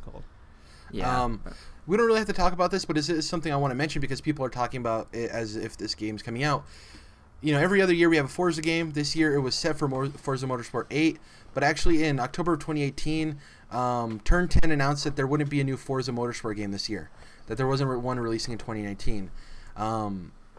This is probably due to the next-gen Xbox coming out next year, and Forza Motorsport is always a showpiece title for launch for the Xbox, so it makes sense that they give them an extra year to have that game polished to be ready at launch for the next Xbox. I don't think there's anything more to say here. We know Playground Games is obviously early in development on the next Forza Horizon 5, but the from Turn 10 and Playground, the likeliest thing we'll see is Playground's new game, if it is in fact Fable, but just want to let people know that don't expect Forza Motorsport because Turn 10 has said it's not going to be there this year. Certain Infinity, I guess we could skip past that. There's not too much to talk about Certain Infinity. This is a real quick one. I don't even think we have anything to say about it, but Recore came out swimming in 6.5s. No one really talked about it. I was wondering, that game was developed by an out-of-house, second-party studio, third-party. Do you think Xbox will return to this IP and maybe do like a reboot or a sequel, or do you think this was a one-and-done that didn't really come to anything and it's just going to be lost in the ether of unused IP? It's one and done. Yeah. It was a cool concept with like the robot animals and stuff, but yeah, it just didn't work out. Creative Assembly, so they kind of have been all in on Total War. The new one recently released. They have over 500 employees. If you're not familiar, they also helped with the remaster of Halo 1, Halo Combat Evolved. So they've worked, and on the Master Chief Collection, they've worked on both. Do you think there's any chance that we see something from them maybe helping Xbox bring an older title to life again at all? It could be, because they worked on Halo, but it doesn't mean that they couldn't work with Microsoft on maybe a remaster of Banjo-Kazooie or something where they're not, it's not a ground-up remake where they're changing things. It's more of like a remaster with some new models and stuff, so it's partially a remake because they're building some stuff from the ground up, but what do you guys think about Creative Assembly showing up? Nothing. Definitely possible. Yeah, I don't know what it'd be, but it's definitely a possibility. Yeah, one thing too that I wanted to mention before we go to the rest of this is Scalebound. Its trademark was renewed. People think it's returning. No, it's just a trademark being renewed. It happens with business. Yeah. I do think Scalebound could return, and I'll be super excited for it to return. But I think it could be like... Didn't Nintendo resurrect Scalebound? No, it was a rumor. But I want them to. Okay. People thought it was Astral Chain because Platinum was working on a new game that was going to be debuted for Nintendo, and it was around the time Scalebound was trademarked, and then Astral Chain was shown. Yeah. I wanted Scalebound to come back as a Switch thing because I think that'd be awesome. But who knows, man? Why give me what I want? We have some more lingering questions for third parties, but first we'll talk about one of the biggest things that can happen this year, the next generation of Xbox, right? The next console generation. Should we assume at most a Project Scorpio type tease? If you guys remember, Project Scorpio was shown off as we saw the inside of the console, and we heard developers and people at Xbox talking about the power of the console. And then the following year, we saw the reveal of the Xbox One X and its release. Do you guys think we're going to see something like that, where it's a tease as opposed to an actual announcement? And if it is teased, do you think it's in a family of consoles type way, or do we just see one of the models over the other? Yeah, I got mad predictions on this. So. Okay, you're going to hold on. Yeah, I got a prediction on this too. Okay. Jordan, anything? I think that it's, I definitely think we could get a little tease there. I mean, we got a tease last year when they said that they were working on it, so. Yep. And we got a tease from Bethesda too, and Todd Howard said that Elder Scrolls and Starfield were for the next generation, right? So not specifically Xbox, but tease the next generation of consoles. Some lingering third-party questions. So I actually wrote this before we got the announcement of it being called Marvel's Avengers, but Square Enix's Avengers project. We know that Xbox are now one of only 3 not to partner with Marvel in terms of like an exclusive, right? We had Sony with the Spider-Man game. We had Nintendo with Ultimate Alliance 3, which only exists because of Nintendo. Does Square Enix share the reveal for their own? Do they save their reveal for their own primetime conference? Because we know they're showing it. They had that announcement. Do you think maybe Xbox struck a deal to where we see Avengers on their show at all? I don't think so. I think I think it was a possibility before they came out and said like we'll see it at the Square Enix conference, because now like if they show it at Microsoft, I think that kind of undermines that whole thing. Is then like, oh well, like I guess it's being shown here too. Plus, like the thing you like what you said earlier, right? With I forgot the game we were talking about. Maybe it was it Avengers where we were talking about like Square Enix. They saw Dying Light last 2. year. Dying Light 2, yes. Like they're going to want to keep some reveals for themselves in order to actually give their own conference like a meaning to exist. Yeah. And so yeah, to have Avengers, Dying Light 2, and Final Fantasy 7 being first shown there would make sense. Yeah. I think I'm of two minds, because part of me wants to agree and say like, yeah, they want to keep this. This is huge. This is Avengers. This is Crystal Dynamics, right? They want to keep that to themselves and just take in the love from that. But even though people criticized what they did with Kingdom Hearts, showing it all over the damn place, and even in a redundant type fashion, the game sold bonkers, and it wasn't like super critically well received. And a lot of people like Jordan and myself who played the previous games were even kind of like slightly let down by that. But it's just sold like a shit ton. I think it might even still be the best-selling game this year. Like we talked about it last week. As of the most recent NPDs, yeah, it was. Yeah, so I mean, maybe it would have sold that well or better had they, announced it only or shown it only in one conference last year. But in my mind, they might be thinking that was a great strategy, and so they might do the same with Avengers and just trying to pimp that thing out all over the place. Yeah. Jordan, so since we haven't really seen any of the characters, we've seen the shield and the hammer and stuff, do you think a way that they could showcase this at Xbox and still have a good reveal at their own conference is maybe we get a short cinematic teaser where we actually see some of the heroes in action, and then it ends with Seymour at the Square Enix show, and then at Square Enix show is where we get the gameplay and a lot more details about it? You think that's likely? I think that is at least possible, because this game is certainly big enough to warrant it. Yeah. Next up, speaking of a game that's big enough to warrant a lot of things, if our hopes and ambitions are correct, Star Wars Jedi Fallen Order, obviously Respawn's Star Wars game. We know Xbox has the marketing rights. They were all over the reveal of this game, if you guys remember. So it's very likely that we do see this game in some fashion at Xbox's show because they have the rights to the marketing on this. We'll see it first during EA Play. They don't have a conference this year. And I think that actually lends it a stronger chance for this to show up in Xbox's stage, because there are going to be people that watch the EA Play live stream, right? But I don't think it's going to be the numbers that an actual set conference would be, because though they've set a time to show this game, I still think people, the average person that isn't us doing a podcast or talking about games all the time, is just not even going to know that exists, right? You have a better chance of them seeing it at the Xbox conference. So I don't know. Do you guys think that's likely that we'll see Jedi Fallen Order? Very. I think so. Like they did it with Anthem last year, where they first showed up. I think it was last year, right, where they showed off Anthem, and then they were like more at the Xbox conference. Maybe it was the year before. I don't remember. No, it was last year, because they had the sit down for EA where they had like the logo in the background, right? And then for Xbox is when they had like the actual gameplay, like in-depth gameplay. Gotcha. And so I think that shows that Microsoft and EA aren't necessarily above it, and so I could see it happening. Now, and that's also when they announced that they've acquired EA. Now let's get to the juiciest thing of this Xbox conference before we get into the rapid fire questions. Great Rune. If you're not familiar, this was rumored in early 2019 that GURM is George R. R. Martin, was working with From Software on their next game. It was said to be open world, involve horse riding, multiple kingdoms, and you gain the kingdom leaders' powers by defeating them, kind of Mega Man style, right?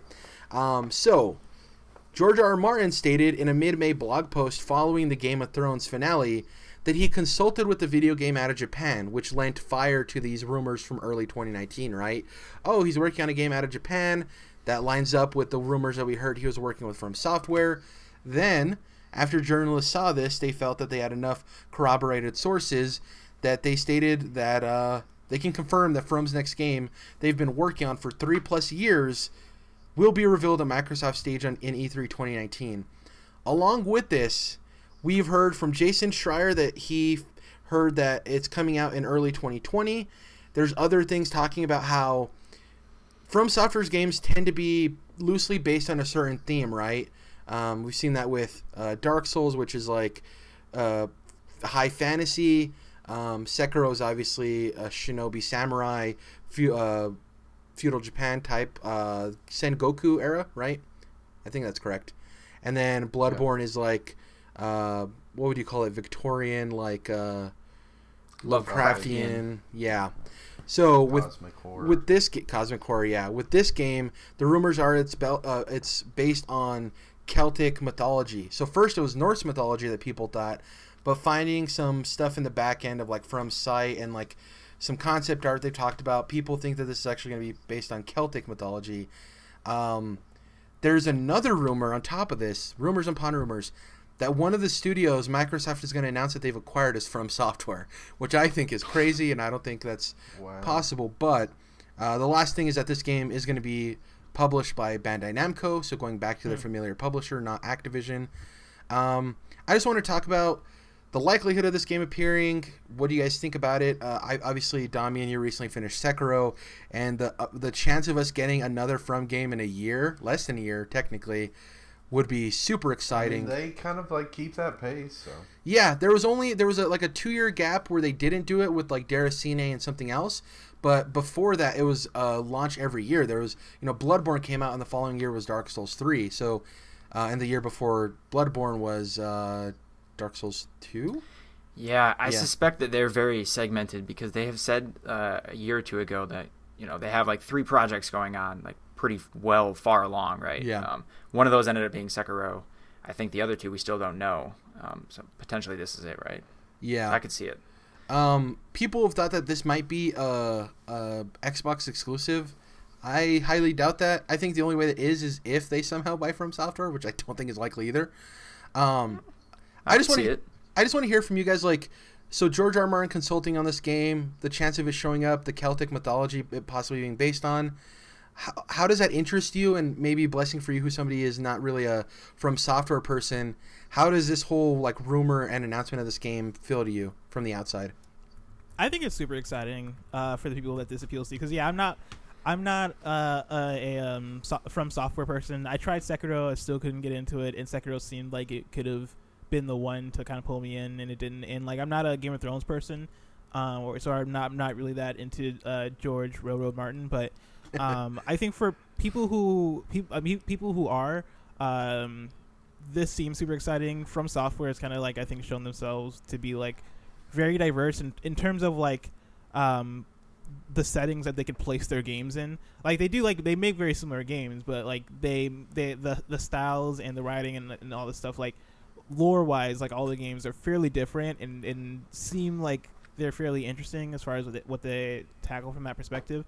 For it to be like an open world, like a horse riding like different kingdoms, all this stuff, the stuff that like kind of lends itself to the writing of George R. R. Martin, seems cool.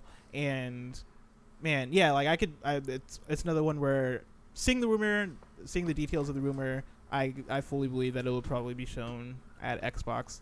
The idea of Microsoft buying From Software, I think, is crazy, but yeah, I think I can see it. I think that sounds good. I love that the guy who said that they could buy EA is saying that them buying From Software is crazy. I love it. From Software is a step too far. Yeah. Jordan, so we've talked about on the podcast numerous times that, From Software are really good at gameplay, and their stories and their narrative are told differently, so you're either into it or you're not. And Sekiro did a very good job at delivering a narrative you can understand from beginning to end a lot more than the previous games, right? Without you having to watch a Vata video. With George R. R. Martin consulting, he's obviously great at world building and character, right? Developing characters. Do you think that this marriage between the two could deliver possibly one of From's best games because they have their gameplay alongside the consulting of somebody who's an expert storyteller? Yeah. I think that you see in Sekiro that the storytelling has greatly improved, and that's something that they've been wanting to work on and wanting to get better at. And then if you bring somebody like George a Railroad in, then I don't see like why else. I mean, there's plenty of other reasons that he could be there, but that has to be the main reason. Yeah. Dom, obviously, like I said earlier, me and you recently finished Sekiro. How do you feel about this whole thing? Are you really excited? Because my hype is through the roof on this. I cannot wait. I hope it's true. I'm going to be the old man here and say, like, there's a lot of conclusion jumping going on. There's a lot of other developers that exist in Japan that he could have been referencing, George R. R. Martin. They could have been, helping out. I'm just trying to temper my expectations here because I feel like... Well, it's not necessarily conclusion jumping that the journalists, once George R. R. Martin posted that he was working on a game out of Japan, the journalist said that from their sources he was working with they were just waiting for him to corroborate it. Okay. I guess that... Because the way journalism works is you need to have enough sources so that way you can validate that it's true or not, right? And you don't want to say something too early to where you don't have enough sources to have validity to it. So... Yeah, but that still seems like it's only adding, one out of however many devs exist in Japan worth of validity to an existing rumor. I don't know. I'm just trying to. But it's multiple journalists, so it's several journalists all hearing from sources that From Software is working with George R. R. Martin. I'm with you. I don't get too excited if it doesn't actually happen, but I think it's a little bit more set in stone than an open rumor of, wild speculation. So. I don't know, like pretty much all this kind of shit I never really believe until Schreier says it. I get like too many of those bullshit ass gaming sites in my Twitter feed that I don't believe for a second. So for the it sake seems like of people love to jump in here. I don't know. For the sake of the podcast, let's pretend it's real. And how excited would you be if this game exists, if it is real and it's coming out next year? Oh, through the roof. My mind would literally explode and maybe be a huge mess in my house because my brains would be all over the wall. That'd be incredible. Yeah. That's You're gonna two things I love coming together. Shoot yourself in the head over this game? No, it's just gonna explode. It's just gonna from within. God, one of my least favorite phrases when people are like, "Gun to my head, I'll choose this." It's like, okay, you don't have to do that. It's a little bit intense. Well, I will if add. my mom was kidnapped and tortured. Actually, they have my family, Jared. John Berthal kicks down his door. If that was the case. What are you gonna say, Tom?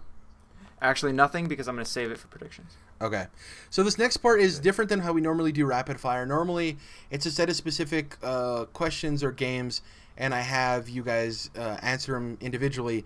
For this one, there's so many third-party and unused IP for Microsoft that could show up that we're going to do a little differently. So each of you is going to have a set of 5 either game developers or games. They're mixed up in there. And I want you to tell me if yes or no they're going to show up, and 2, if it's a development studio, what game they're going to be showing. So these are rapid fire. If what game they're going to be showing is a little bit too much to think about, you don't have to worry about it. We'll move on to the next one, okay? So we're going to be starting off with Jordan. You're 5. Jordan, are you ready? First up, Rocksteady. Rapid fire. I need quick answers. Yes or no is it showing up? Okay, I was wondering, like, what are you saying about Rocksteady? Are they making a Justice League game or what? Are they showing up? Is your question? Yeah, I just explained. Yeah, so A, are they showing up? And B, if they are showing up, what, in your opinion, is the most likely thing they're showing? The Batman, like, shared world shooter type deal they were doing. Oh, the Bat Family thing? The rumored Bat Family. Number 2, Destiny. Doom Eternal. At Xbox, no. So I guess it would just be no, right? Yeah, it's only for the studios you have to worry about the game, yeah. Number 3, Man of Medan, which is the Until Dawn developers' new game. It's an interesting one. Yes. And, well, they'll be showing Man of Medan, right? Yeah. Well, as I said, Man of Medan is going to show up. would be Superman. Just Okay, yes. Well, I specifically picked games because we know what Supermassive's game is. So it's just, if it's a game, yes or no. If it's a studio, yes or no, and the game they're working on. Bad Company 3. Ooh. Battlefield, no. A new BioShock game. Yep. Really? Ooh. I hope so. Who do you think? Do you think it'll? This is a bonus part to it. Do you think it'll be like numbered, or do you think it'll be like a subtitled? Subtitled. Okay, Dom, you'll go next. New Splinter Cell. No. In the Valley of the Gods, which is the Firewatch devs' next game. Remember, they were recently acquired by Valve. I was going to say Steam. Yeah, absolutely. 100%. I'm going to get confident on that one. That game is slated for 2019. Madden 20. No. What? No. Xbox has marketing with Madden, so just that's why it's not an included. E3. Well, I mean, I know what you mean. Yeah. Final Fantasy VII Remake. Yes. And this one should be a no-brain answer. Call of Duty. Yes, 100%. No, it's 100% no. Really? Yeah. Well, they announced they're going to be showing up at E3 Coliseum. So the assumption is if they're there, they're not going to be at Xbox, and that they have the licensing deal with PlayStation. So I don't know if they can appear at Xbox's stage. Fucking way to go, Dom. So maybe not 100%, but it's like there's a lot of stuff pointing to no, I should say. I guess the more when you kind of lay that out, it makes sense. But like a few days ago, I was thinking like, oh, usually they're at Sony's show, but since Sony doesn't have a show, they'd be at Xbox, but probably not actually. The thing with the new reveal too with the Modern Warfare is for the PlayStation trailer, content's coming to the PlayStation version 7 days early, so they still have the marketing with that game. So good chance that includes an E3 presentation too. Exactly, yeah. Blessing, you ready? Yes. This first one is kind of loose. Marvel partnership. So an exclusive Xbox game. No, okay. Yeah. Mainly because there's a lot of other ones right now. Yeah, this game was revealed and then disappeared. Biomutant. I don't know if you remember it. No. Yeah, I remember it. I'm gonna say no. I thought that game already came out, but I guess it didn't. I think I'm thinking of Road to Eden. I think. Mutant Year Zero, whatever that thing Mutant was. Year Zero, yeah. Biomutant is the one with like Rocket Raccoon looking guy. I'm gonna say no. Yeah. Ghost Recon Breakpoint. Yes, unfortunately. Harry Potter. Ouch. We have John Bernthal fans here. That's true. I forget John Bernthal's in that game, but he can't save it alone. That game's gonna be great. What are you talking about? I can't wait for it. I need Rick Grimes. It'll be fine. I need It'll Rick be good. Rick Grimes. That leaked Harry Potter RPG from Warner Brothers. Yeah, we'll see it. Ooh, cool. This one, a Dino Crisis or Turok reboot? Absolutely not. No. Dino Crisis. Who owns Dino Crisis? Capcom. Ooh. There's a rumor that they have a reboot in development using the RE engine. So who owns Dino Crisis? The meteor that fucking extincted them. Because the rumor is that like it'll be like RE6 but Dino Crisis or whatever. Yeah. And Turok to me has always felt like an Xbox relative property. Like you could see a Turok reboot showing up on Xbox's stage, shooting dinosaurs, going crazy. But like who wants that? If they do it right, it could be cool. It could be like a adult-oriented Jurassic Park game, But I don't know if anybody could do that right. If I'm at Best Buy and I see a box with Turok written on it, I'm taking it and I'm throwing it in the garbage at Best Buy. God. A damn hater. So this one's a little bit different. This is focusing on Microsoft's owned IP. So same thing, yes or no if you think it's going to appear. You can add a little bit on it if you want to specifically say like if it's a sequel or a reboot or what type of game. You don't need to, though. We'll start off with you again, Jordan. Viva Pinata. Yeah. All day. Perfect Dark. No. Blue Dragon. No. Phantom Dust. Get the No. Oh, no. You don't. And Brute Force. What the hell is that? No. You don't remember Brute Force? Oh, God, you need to do yourself a favor. Brute Force it back into my memory, Jared. It's disgusting. I guess the first. I'd rather Jared not brute force anything on me. Yeah. I hope we see Viva Pinata, Jordan. God, I hope we see Viva Pinata. Yeah, man. Yeah. Dom, you're up next. Actually, no, I made this one specifically for Blessing. So Blessing, Conquer. Sir. I'm gonna say yes. Out of like hope, but probably no. This is one that people don't usually talk about. Microsoft owns Zoo Tycoon. It was a launch title for the Xbox One. It could possibly be a launch title for the next Xbox. We might see it just next year, but this year. I'm gonna say yes. Yes. Okay. Fusion Frenzy. No. If God shines down on us. Jet Force Gemini. Yes. If God shines down on us. Crimson Skies. No. That's another one like Turok where I'm like, I know people care, but like, do they care? Yeah, do they care? Do they Battletoads care? Yeah. Dom, you ready? Yes, let's roll. Banjo-Kazooie. No. Killer Instinct. No. Do you know what Killer Instinct is? Nope. But it's not showing up at Microsoft. It's their fighting franchise. Yeah, they have it on okay. Xbox. It's like free to play right now, I think. Yeah, it has. The last season was like 2 years ago, I think, though, by Iron Galaxy. They were the ones doing it. Lost Odyssey. No. Grabbed by the Ghoulies. Fucking no. What? No. Cameo. No. So that was a no sweep. You don't Just think Banjo's coming back? I think Banjo's the most likely out of like these 15 games properties. Yeah, most likely at a whopping 5% likelihood. Sure. When I was thinking that you're gonna ask me Banjo, and I was gonna say yes, but it's Smash DLC. Ooh, interesting. I don't think we see any Banjo game though. Yeah. So that's it for the show. We're gonna be going into the predictions portion of the podcast where we're going to be each giving 3 predictions and then our dream. The way it's going to work is I give one, Jordan, Dom, Blessing, then me, give our 3 predictions and our dreams. I'll start off. My first prediction, let's see here. I'm looking through the ones I've written down. Okay, so I wasn't sure if I mentioned this earlier for the From Software thing, but the game's called Great Rune. Yep, you mentioned it. Good job. Yeah, so I couldn't remember if I mentioned it or not. So, my prediction is From Software's next game gets shown. It gets a 2020 release window, and it's not called Great Rune. I think that was an in-house development project name. I think it's going to get called something else. Part of me thinks that like From could name a game Great Rune. It just it's like Dark Souls, Great Rune, Bloodborne, especially if it's based off of Celtic mythology that we've heard in the rumors. But yeah, so that's my prediction. From's new game gets shown. Which is a rumor right now. 2020 release window isn't named Great Rune. Jordan, what's your first prediction? So my first prediction relates to Ninja Theory, and I think that they are going to unveil Hellblade 2. Hellblade? Oh, so a follow-up, a sequel. Oh wow. Mm-hmm. Interesting. Yes, any just a reveal, right? No date, no nothing attached to it. Nah. Okay. Dom, what's your first prediction? All right, I got a couple here to choose from. I got a hopper just in case any of you jerks steal some of mine. But first, I'm gonna go with. Let me see here what I like most.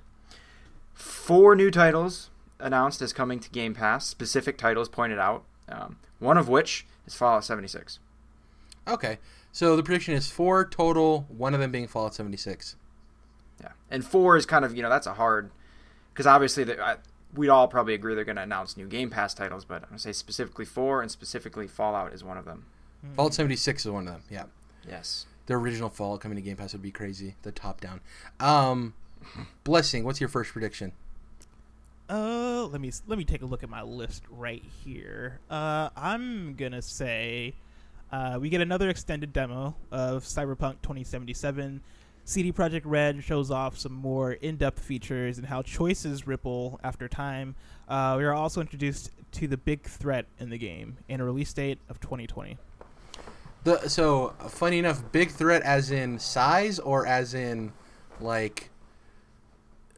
main kind of I want to say main antagonist, but I guess the main thing, main bad thing. Yeah, if that makes sense. Not big as in there's a big cyber smoke cloud. I was just saying because there's technology.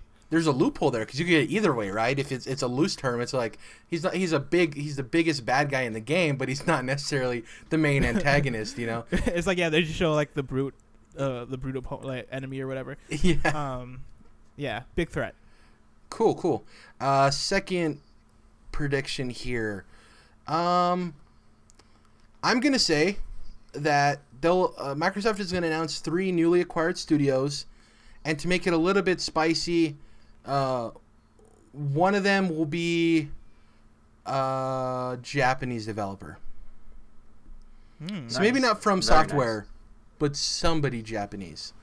Jordan, what's your second prediction? I added that because the first part isn't really too interesting. So, anyways, go ahead. When I gave you the most vague description earlier about the guy in the Colosseum trying to take down the dragon, Should be done Project Awakening. I don't even know what you're talking. That doesn't do anything for me. I'm gonna Google this. I don't Is remember. that the Scalebound here's the sequel? deal. No, here's the deal. It was actually unveiled by PlayStation for Tokyo Game Show. So I remember this. I got you. Yeah. I remember this now. Mm-hmm.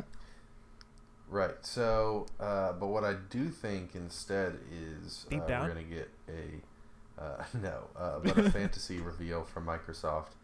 And so what I think they're going to do is they're going to unveil a new Fable game from Playground, right? But I think that this Fable is going to be more like grounded in reality and realistic looking. It's still going to have magic and could even have like a goofy sense of humor, but I don't think it'll look as like cartoony. So. Okay. So they're going for a more, I guess mature would be the wrong word, but like you said, a more realistic, not as, because it is very cartoony with not only its proportions, but its artistic style overall. Sure. Interesting, yeah. You saying, realistic, but in a fantasy world or whatever, reminds me of, on a separate note, the new Pixar Onward movie that had a trailer. It'd be interesting to see a game like that where it's current day, but in a fantasy world, so everybody kind of moved past all the magic and stuff. It'd be really interesting. Dom, what's your second prediction? All right. The From Software game is shown. Great Rune, whatever the hell they call it, I don't care. If it's, it's Celtic, whatever. The main part here of this prediction, though, is that it is going to be announced as a Microsoft exclusive game.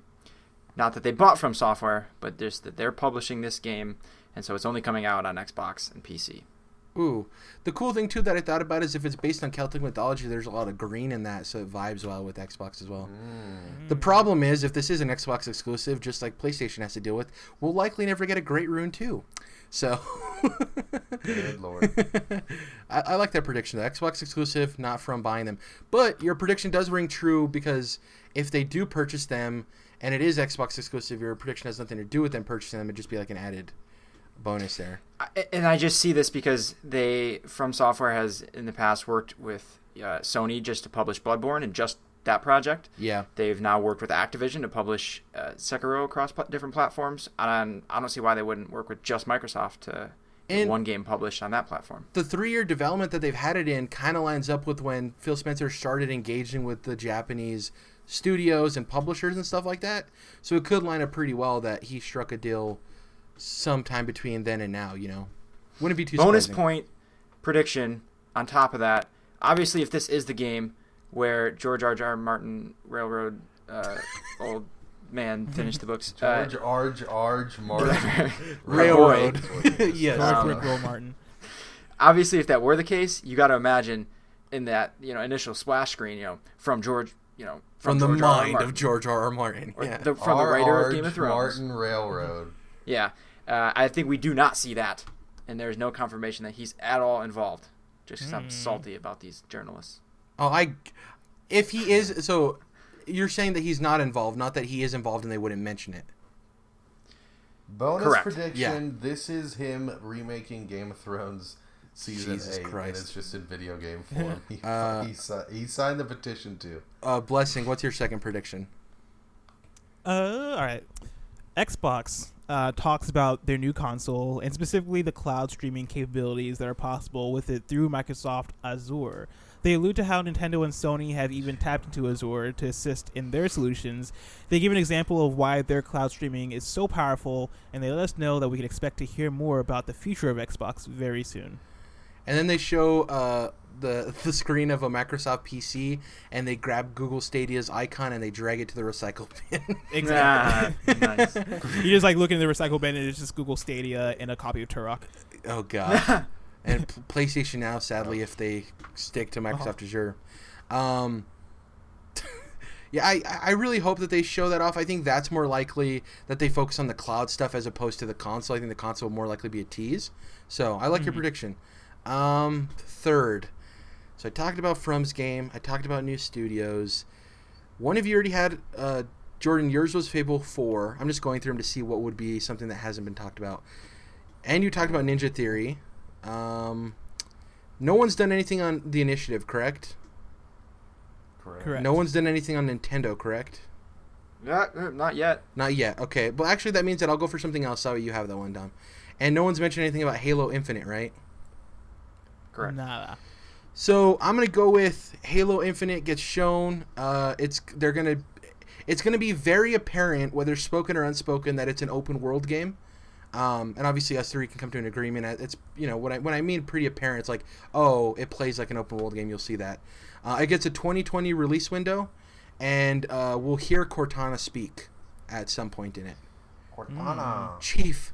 Yeah. Jordan, what's your last prediction? They didn't purchase Playdead, did they? No. God, I wish they would. That's a game that could appear this year. Their third game, their astronaut game that they've been working on. Oh, man, I completely forgot about that. God damn it. You got my prediction right there. Playdead's new game will be there. And little bonus prediction, just for fun. I think they might acquire Playdead. That would be a huge get, man. Limbo was like I would say a solid good game. Had a lot of good ideas. I thought Inside was fantastic. I love Inside. So seeing their next game would be dope. I hope that happens. Honestly, that's up there with From for me, Jordan, of seeing Playdead's next game. I really love that studio. John, what's your last prediction? So I'm gonna jump off or extend Blessing's xCloud prediction. So yeah, they bring it up. They give it an official name. They talk about how it's gonna work. They also though announce an actual Roku style device. Basically, $100 or whatever. That is an entry point into xCloud if you don't have an Xbox. Okay. So it's like something you'd plug in and then, be able to use the Xbox Game Pass or whatever. Exactly. So a cheap entry point into that. I'll also add, they'll mention, we're going to do like a user beta, however they want to, define it later this year. They don't mention like a price model or anything like that. Got it. Interesting. I know that there's a lot of pieces and parts, but yeah, it's kind of a sense. big deal. So yeah. Yeah. Blessing, close us out with your last prediction before we hop into Dreams. We're playing Dreams PS4. I'm excited. A Harry Potter RPG from WB Interactive Entertainment is revealed. Make your own wizard, explore Hogwarts, and fight a new evil. Ooh. Jesus, did they hire you to write that shit? They did. No, they didn't. Dude, I'm just thinking about if they have everything we expect them to have with Cyberpunk and all these games, and then they unveiled the Harry Potter game, dude, people are going to lose their goddamn mind. Oh, dude, man. I'm gonna Wingardium Leviosa. You'll only see me for the next 2 weeks wearing I'll have a wand and one of those outfits that they have in Hogwarts. One of the fresh cardigans is all I'll be wearing for the next 2 weeks at the reveal. Harry Potter. Yeah, if you think about it, man, Warner Brothers could have had their own mini press conference with Cyberpunk because they're publishing it in the West, Rocksteady's next game, and the Harry Potter game. Yep. Yeah. And Shadow of Mordor 3. Yeah. I hope they save that. Next prediction. No, I'm playing. I hope they save that for next gen because I want to see the Nemesis system taken to the next level. That'd be really cool. I kind of want to see the Nemesis system kind of calm down a little bit, just because in Shadow of War, I feel like the Nemesis system kind of went too far. But if they could hone it and then I don't know, man, expand it in smarter ways. They're actually going to become your pen pals and start contacting you outside the game. Because the Nemesis system in Shadow of War was just unwieldy. I guess really more cool, refined, but next level in terms of refining it, right, and making it better. Not necessarily the scope of it, making it larger. Time for Dreams. Let's see here. What is my dream going to be? Dream. I'm going to dream that we get the announcement of a new Banjo-Kazooie game. It's not a remake. It's not a remaster. It's a reimagining. So it's not called Banjo-Kazooie 4, right? Because it's 2E, then Nuts and Bolts. So this would be 4, correct? Banjo-Kazooie. Yeah. Yeah, so I don't think it's going to be Banjo-Kazooie 4. I think it's going to be Banjo-Kazooie getting the God of War treatment in terms of naming. Hopefully quality, but who knows. Banjo-Kazooie, God of War. God of War. Yeah, so we're going to see Banjo-Kazooie. I don't think we're going to necessarily see extended gameplay or anything. I think it'll be at most a slight cinematic of showing the characters in a brand new engine looking crispy. But I do think we'll see a nice new logo with the Rare logo attached to it. I think so it's the announcement of Banjo-Kazooie, the next iteration, the reimagining. And to make this more of a dream, I'll say that it I'll say that it ends with the tease of the witch, Grunhilda or whatever the hell her name is. I don't remember the name of the witch. Grunhilda. And we get it says like next generation, or it's alluded to that this is coming for the next generation of Xbox. Whether Phil says that or it says coming later or whatever, right? It's not stated for 2019 or 2020, but clearly for next gen. That's my dream. Jordan, what's your dream? All right.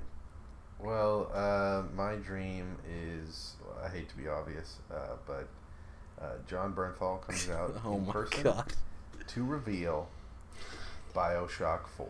God, man, that would be dope if he was the lead of BioShock. I mean... What's your real dream? Let's get to it.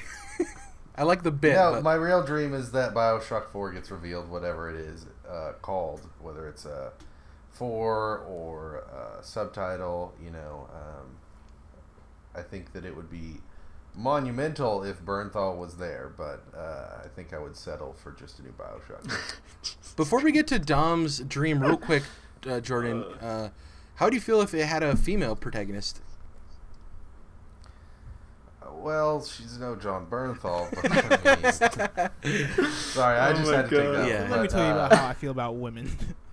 I think that would be cool with me. I always like to play as a female when given a choice in a game, just because there's not very many, still not plenty of female protagonists in AAA games. So, be totally fine with me. I mean, it's a first-person shooter series at the core, so it wouldn't be. We're not going to get any it's hard to make a female character model. Oh, God. Bullshit. Yeah. It's an interesting thing because it'd be new for the franchise and it might give a refreshing, reveal, right? Who knows? Yeah. Dom, your dream. I was going to say your third prediction. Your dream. All right, well, since I'm surprised no one said it yet, but my dream, the xCloud is shown to be available on the Nintendo Switch specifically, and along with it comes... the Game Pass subscription, so Game Pass titles are a part of xCloud, and that's how you get to it, right? Including your first-party Microsoft games, meaning that xCloud on the Switch will let me play Halo Infinite and Gears 5 on it, wherever I'm at. So is it basically like PlayStation Now, where you're just streaming the game as opposed to having it on your console? Exactly, yep. Cool. Because there's no way Switch could run it up unless it's off the cloud, right? Yeah, and they already have streaming happening in Japan with Resident Evil 7, and I don't remember the other game that's streaming on the Switch in Japan. I'm pretty sure you can do Resident Evil 7 on American Switches, right? It's the whole cloud thing. I don't know. They were doing it in Japan. I got it right here. I'll check. Blessing, hit us with your dream. So this is one that's probably going to happen, but it's a big one. And I figured I should make it a dream anyway, just in case Microsoft views it that way. I don't know. Jet Force Gemini reboot being developed by Rare. Open world planets. Juno, the main. If you're familiar with the Jet Force Gemini main characters, Juno is voiced by Troy Baker. Vela is voiced by Amy Johnson, and Lupus is voiced by Nolan North. Lupus is the tiny dog with the Jet Force feet, or with the jet feet. I see what you're doing here. Jesus. Yeah. Competitive and cooperative multiplayer. Earth is under attack by evil King Mizar. Travel through space, unite your crew, and defeat hordes of large insect enemies with your intergalactic arsenal of weapons. That's my prediction. I swear to God, somebody's hiring you to write this. Blessing, Phil Spencer doesn't listen to our podcast, right? It seems like you're trying to pitch him on this. Hey, Phil. I'm gonna cut this out and tweet at him. Shoot your shot. You got to shoot your shot. That's what I'm doing. Hire me. Do you know that quadruple A studio that they got lying around? Let's put it to use. Real quick, Gemini. Outside of your dream prediction, is that a franchise that you actually realistically see them diving back into in the future? No. You never know though, because they're remaking. I mean, not them, but somebody's remaking 13. And I feel like you see random ass games brought back all the time. This is one that I don't. 90% we'll never see Jet Force Gemini again, but I think there's a good 10% chance that we could see it again in some sort of way. And if I'm in that timeline, then God's real. You know, there's an alternate timeline where Rare took the Valve approach and releases like an orange box with like new games of their franchises, right? There's an alternate timeline where like there's an alternate timeline where Valve actually releases games. Ooh, right? good one. That That's too. a good one. The alternate timeline That where games. Microsoft doesn't buy Rare and Rare just continues making games for Nintendo platforms, and Nintendo is now the dominant console overall. That's definitely a timeline that I wish I existed in. That's it for our show, our predictions podcast for Microsoft. Was a doozy. It was the longest one we've done, clocking in at close to 2 hours or a little more than that. Thank you, Blessing, for joining us once again this year. It's always a pleasure to have you back. It's hard Thanks to get you. It's hard to have you on the regular podcast, obviously, because you run OKBeast, and we tend to record around the same time, so it's good to have you on anytime we can. If you can, please let the people know where they can find you on the internet. Yeah, of course. You can find me on Twitter at Blessing Jr. I make content for OKBeast.com, so check out OKBeast. We have the OKBeast podcast that comes out every single Monday. It's news, impressions, comedy. We just like to have fun on that podcast, and it's like an hour and a half every week. We aim for an hour and a half. Usually ends up being like 2 hours every week. But check that out, youtube.com/OKBeast for videos. And yeah. Check me out on Kind of Funny sometime later in the year. I think in September I'll be there. And so Up and comer. He won. Yeah, if you're a Kind of Funny fan. Oh, is it not till September? Yeah, not till September, unfortunately. I wanted to like on that coming up. I wanted to wait until Borderlands 3 came out, and so I could talk about. Oh, that so game. you got to pick. Yeah, I got to pick. Well, like Tim reached out and he was like, "Oh yeah, just like come during a time where like a game you're looking forward to comes out, so you'll be able to give impressions and all that stuff." And I don't know if I get a code or anything like that, but. Yeah, I was like, you know what, Borderlands 3 comes out in September, and that's right after PAX, and that's like right into Extra Life, so it seems like it could be a fun time to come down and kind of use that and be there and make content. So if you're a Kind of Funny fan, check that out, and check me out at Blessing Jr, Blessing JR on Twitter. It's a great opportunity, man. I'm really happy for you. Can't wait, yeah. When it was announced, I was like, Blessing, I want Blessing to be on this damn thing. It's really cool, and it's a opportunity you've worked for, and I'm glad that you got it because you definitely deserve it. Thanks, man. It's awesome. I appreciate it. I mean, you were the first guest we had on this podcast, right? Way back. It was like when I think you were starting the OKBeast cast before you merged with Alex and them and his dad, I think. So it's like it's been a long time. So it's always a pleasure to have you back for E3. Hopefully our dreams come true and our predictions. We'll see what happens. Thank you guys for listening. This was the Microsoft Predictions Podcast. They're coming out all week long. We have one for Ubisoft, one for Microsoft, one for Nintendo, and one for Bethesda. Definitely tune into them. Hopefully you tune into E3 as well. We'll be talking about all of the announcements, reveals, and disappointments, sadly, afterwards. And yeah, we'll catch you guys next time. Thanks again, Blessing, for joining us. See you guys later. Bye.